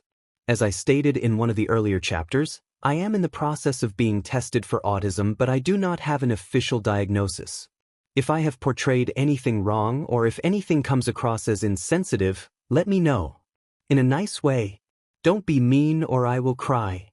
Edited May 17, 2022. Chapter 13. Chapter 13. Summary. I lived. Izuku makes some iffy decisions when his hero complex finally kicked in, and Nedzu is very tired of this small, self-destructive boy. Notes. See the end of the chapter for notes. Izuku was aware that he's had some dumb ideas in his days, but he's almost sure that this one takes the cake. He's been in the past for about 2 weeks, give or take. There's been some close calls with his secrets, some hearty crying, and some of the closest friendships he's ever had formed, but it could only last so long before that hero complex he had kicked in. Things weren't smooth sailing in Izuku's life, and he was well aware of this fact. So well aware of this fact, that as he found himself in a disgustingly dirty vent perched next to the grate of the principal's office at 1:30 in the morning, he wasn't very surprised with himself. After the close call he had had, Izuku has made DM sure that he wouldn't get the opportunity to F up like that again. This secret was one that he wasn't able to share yet, especially not with the traitor situation and the fact that there was an S-ranked supervillain after his head. He was sure it was suspicious that he froze like a deer in headlights and went completely mute whenever his past is so much as referenced, but he couldn't find another way to avoid telling them everything. And by Kami, it got harder every day. It had been a long 2 weeks, the longest of his life. The days inched past piece by piece, and Izuku found himself strangely restless. In his time, there was always something to keep them occupied. With the dorms full of teenagers and villain attacks every other week, it was more suspicious to find peace and quiet than it was to find mass chaos. In this time, however, it was strangely quiet almost all of the time. There were no lunchroom security alerts, or villain break-ins, or angry Bakugas exploding your bedroom door down at 4 in the morning because he had a dream that you beat him in a fight and needed to make sure you still knew you were below him. It was a normal high school. And normal high school was boring. Footsteps echoed through the grate. Quiet, the movements from someone from the underground, and pacing in a dizzying circle. Tsukishima had been at this for quite some time, and Izuku was getting extraordinarily tired of watching him wear a hole in his carpets. His hair was in the same braid it was always in, but his friendly bunny slippers were replaced with a pair of hard black boots that made muffled taps against his floor. He didn't think it was possible to be disconcerted by his principal's choice of footwear, but he was uncomfortable with the implications that came with it. He wasn't here as Principal Tsukishima, he was here as the mole of Yui, a villain. A quiet knock on the hardwood door knocked him out of his thoughts. He had been here long enough his entire torso had gone numb and all the blood had rushed into his ears, but he still found himself tensing marginally at the noise. Tsukishima did the same, and he whipped his head to the door just as it opened. A flicker of emotions crossed his face before it settled on a small smirk. His whole face relaxed into a twisted display of joy. 3 people walked in, and Izuku felt a cold bead of sweat drip down his forehead. The first was the woman whose quirk changed his appearance the first day he was here. He would curse himself out later for not being more nosy about their meeting after he and Nedzu had left, but there wasn't much time to dwell on his oblivion as he became painfully aware of the presence of the second individual. All for one, 15 years younger and without the scars stretching across his face, was standing less than 10 feet away from him. A small child was huddled by his side, his head tucked into the hem of his suit jacket, and after a second Izuku realized with a pang of something in his chest that this was the much younger version of Shigaraki, a nervous expression on his face as he stared around the room. Tsukishima, all for one, drawled. His voice was smooth and made Izuku's chest tighten marginally. This was the man who wanted his quirk, his body for himself, who was actively trying to kidnap him to do unimaginable things and who had an unknown array of quirks with completely unknown functions. This was the dumbest thing he's ever done. Sensei, Tsukishima murmured, bowing deeply as the villain approached him. All for one glanced around the office and let out a distasteful hum, before nudging the top of Tsukishima's head as a signal to stand. Your office is eclectic? All for one said. His voice wasn't loud, but even still it echoed uncomfortably in Izuku's head and held a weight to it that almost physically pressed him down. He understood, in a demented way, how he gained the following he has. Tsukishima's expression faltered, before he plastered it back on quickly and responded. It helps with appearances, does it not? How can the principal who lives in his office and dedicates everything to the school possibly be a traitor? All for one hummed. If you're sure you're not going soft on me, then I see no problems. Of course not, Tsukishima said indignantly. I'm willing to bring you the boy's head on a plate if that's what it takes. There's nothing soft about me, sir. All for one laughed sharply, a fake, grating sound, before nudging Shigaraki out from behind him. Very well. I would like you to meet my successor, Shigaraki Tamura. I brought him along so he could hear some of the information that you have for us. I would very much like for him to have a part in the retrieval of the boy's quirk. Tsukishima nodded, his expression not so much as twitching as he glanced at the boy. "Of course not," he said quickly, bowing towards the young boy. Shigaraki immediately turned bright red and tucked his face behind All for One's jacket again, but the man simply gave Shigaraki a none-too-gentle push back to get him to stand tall. The woman stepped forward, a small smile on her face. It wasn't like the smile she gave Izuku, instead it was more of a grimace. "Tsukishima, I want us to get this meeting started. I would prefer to leave this building in one piece. I don't trust your staff not to catch on and raid this office. The sooner the better, in my opinion." All for One said nothing on her demand, and Tsukishima took that as his cue to hurry behind his desk, sitting in his chair and gathering some papers in front of him. All for One chose to remain standing, but as the woman sat down in one of the more regular chairs in front of the desk, Shigaraki took it as his cue to scurry over to a beanbag chair slightly to the side of the desk, an almost invisible smile on his face, already cracked and dried from his quirk. All for One glanced at him with distaste, but didn't say anything on it, and Shigaraki's smile widened fractionally as he cozied himself into the seat. Izuku wondered morbidly if this was the first time he'd had the chance to feel such simple pleasures. The meeting wasn't obscenely long, but it was long enough that Izuku had pins and needles in his entire body as he laid in the same position, his breathing shallow as he inhaled dust on every other breath. He was glad he remembered the tape recorder, because towards the end of the discussion his blood had begun to rush through his ears in a loud roar that blocked out the majority of the conversation. After an uncertain amount of time, the woman and Tsukishima finally stood up, silently prompting Shigaraki to do the same and scurry back to All for One's side. Tsukishima strode over to the door to open it for the other three, before he paused at the entryway. He glanced around the room, eyes lingering in certain spots with a pinched expression, before he finally exited the room after them and closed the door behind him. Izuku let out a near-silent breath of relief, and immediately started moving through the vents once more. He was as quiet as he could be, but it was difficult with the metal rocking slightly under his weight, wobbling with a loud, echoing noise. Finally, though, he reached the vent above the 1A classroom, somewhere he knew he could drop down unseen and escape back to the dorm rooms.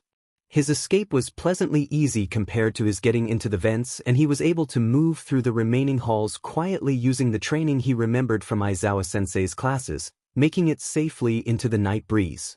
When he finally got back to the dorms, he dropped the tape recorder into his desk drawer before beelining towards his bathroom to take a shower. He would handle everything in the morning. He was almost positive that Nedzu had sensors and cameras in his classroom, but he refused to think on the topic before he was in bed, clean and away from the exposing night air. His dreams consisted of twisted scars and a familiar hand reaching for his face, but it was a part of the job. He was handling it fine. Nedzu pulled him aside the next morning before homeroom, as he had expected. He had expected the questioning stare, the folded paws resting on his desk to make him feel more approachable. What he had not expected was the following conversation. "Your friends are worried about you," he hummed, his face twisted with a foreign emotion Izuku couldn't place. Izuku paused, the explanation he came up with the night before dying on his tongue at the unexpected topic. "They're worried about me?" "Very much so," he said, tilting his head a bit. "They came to me last night, Aizawa specifically. Though he said the others told him they were worried and volunteered him as their spokesperson, he was clearly concerned. He had gone looking for you last night and couldn't find you in your dorm. He mentioned how you've been strange and jumpy around certain topics related to your past. Imagine my surprise when not an hour after he left, I received a notification that there was a break-in to my classroom." Izuku felt a blush creep up his neck at the backhanded comment, but didn't say anything yet. Nedzu clearly wasn't finished. "I wondered to myself, why would he not come to me? Why would he be in the classroom at near 2:30 in the morning and come in through the vents nonetheless? It took me a while to trace the beginning of your strange behavior to our second lesson, but I do feel as though I'm on the right track now." He leaned forward, his eyes glinting strangely. "So tell me, Izuku, why are you spying on the principal of UA?" Izuku winced as he hit the nail directly on the head, and curled his arms protectively around his torso. How embarrassing, he hadn't even gotten the opportunity to defend himself before he was discovered. He knew that Nedzu wasn't the smartest mammal in Japan for no reason, But the fact his friends were so observant and that Aizawa came by the previous night must have just been bad luck. There was no way they cared that deeply about him that they would pick up on small things like that.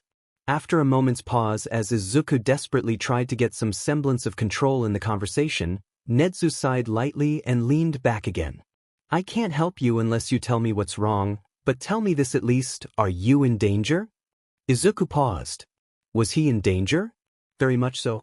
Would Nezu believe him, the random child who came from 15 years in the future, who nobody knew the past of, over his boss whose he's worked under for presumably a long period of time and undoubtedly trusts? Very much not. You won't believe me, he settled on, forcing his eyes up from the floor to look at Nezu. His office felt stiflingly hot, despite the fact he tended to keep it on the cooler side because of his fur. Nezu's expression twitched.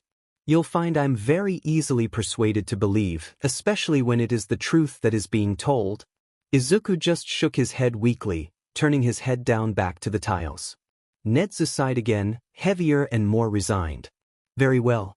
I trust you to come to me if things get any worse, there will be consequences if you don't, he warned. Izuku winced again, but didn't say anything further. Nezu stood, heading over to his door to hold it open for Izuku. He stood shakily, but before he could exit the door a paw on his arm stopped him. Izuku looked down, surprised, and saw Nezu with one of the most serious looks he's ever seen across his face. You're not alone here. You may feel like an outsider, but you have people to trust in these new and confusing times, don't hesitate to reach out to them. Izuku blinked at him for a moment, surprise tying his tongue in a thick knot. He finally smiled at him, the smile that Deku had been known for and the smile Quandam had yet to show, and nodded quietly before turning and walking to the classroom. They can't know the truth. Notes. I'm back.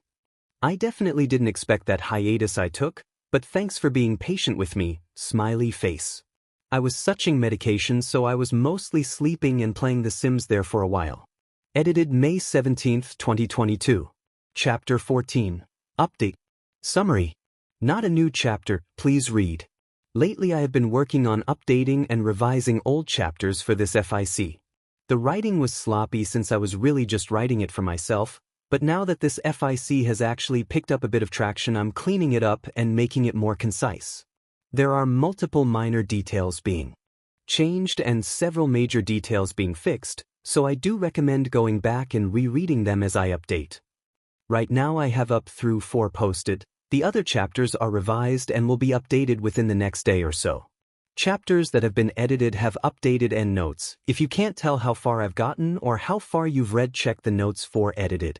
If you don't feel like reading back, major details that have been changed is his hero name, previously, Thos, currently, Quandam, and his apartment/clothing choice. Nothing too important, shifted from more feminine and soft to more masculine androgynous, similar to his fashion in canon but with more style. Check end of chapter for link to reference image. Several minor details have been changed to be more consistent, but it won't affect reading comprehension as much. To follow that up, does everybody remember when I posted a poll between options A, B, or C for the ending of the second arc? The results were A 15, B 29, C 25. B won by a small margin. With the next actual update you will see your choices start to unfold, though it won't be immediately apparent. The second arc is reaching its rising action, you'll start to see things picking up speed a little. Warning, it will get heavy. I will include CWs on each chapter and update tags accordingly, but it isn't all hurt/comfort for now and you will see a few dark instances. It will have a happy ending eventually however, so don't fret too much, smiley face, love. Next chapter will be by the end of May at the latest. I'm currently on vacation at the beach so I will be ironing out some wrinkles in the plot line and writing drafts for the rest of the second arc. The rest of the time will be spent writing the details and fun bits. On another similar but unimportant note, my birthday is in 3 days. Happy Cinco de Mayo everyone, and I hope your week goes awesome. Everyone drink lots if you're of age, and eat as many tacos as your belly will allow. Finished updating May 17, 2022. Costume link. https://twitter.com/MudowXL/status/1522411702217846784 and TFEZFXLRVT492FDs_KW. Clothing reference. https://twitter.com/MudowXL/status/1522411839224750080 and TFEZFXLRVT492FDs_KW. Chapter 15. Chapter 14. Summary. A dive into Izuku's thoughts. Notes. See the end of the chapter for notes. Izuku is nothing if he isn't a hero. This is something he's known since he was young, since the first time he saw All Might standing tall, smiling despite the destruction around him. Since he saw him saving not only their bodies but their minds, giving Japan something to see as their protector. The symbol of peace, he's known since that day that was who he was meant to be. Someone like him, to give people hope and safety just by being there. He would save the people on the bottom of society's foot, who everybody else overlooked and scoffed at. He would save those with and without quirks, with weak or with villainous, with mutated or with incompatible. He would be the hope in the darkest, most run-down corners of Japan. There were a few basic facts he knew for certain in this world. He is nothing if he is not a hero, and a hero is nothing if they do not protect.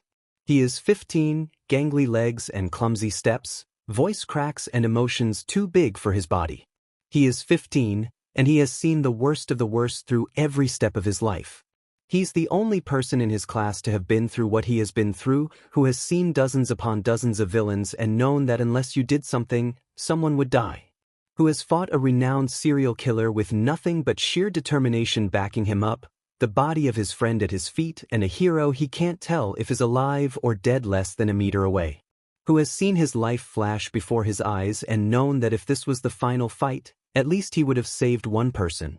They haven't seen what he's seen, they haven't felt what he's felt. It was shown by the horror on their faces when they see his scars, by the flinch in their step when he mentions something offhandedly.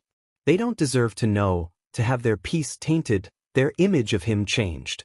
He is truly alone in this time, and he knows it well. He isn't upset by this fact, or bitter about being left without his original class that knows his trauma as well as their own. He understands. What he doesn't understand is why they won't accept this. He's grown complacent in his time in the past. The smile he used to wear as well as the shirt on his back fits like an old glove, too tight and cramped in the wrong places. He's forgotten how to smile even if the world is falling apart. He laughs and feels more genuinely happy than he has since the moment he entered that doctor's office over a decade ago, but it came at the cost of his only defense. Aizawa looks at him when he thinks he isn't paying attention.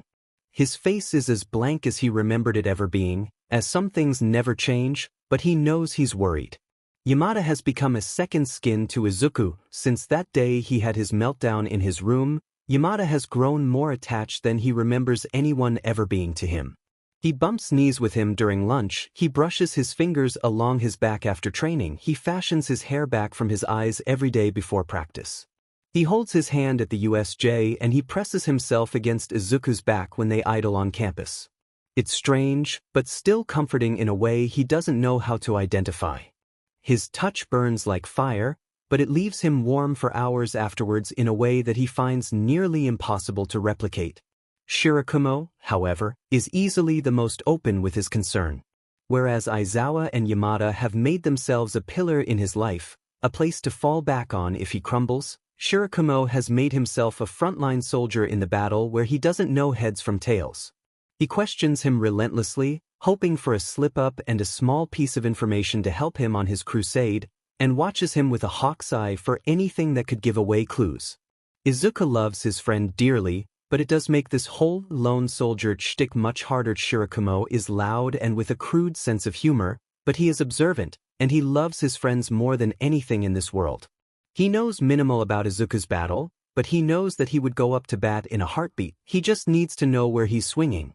He sees them fighting to be let in, but he is nothing if he can't save them from this. This isn't about his strange origins, about the starburst scars littering his back, about the strange recognition he has of all of them. This is more than any of that. If they knew, if they fought by his side. He can't watch his friends die.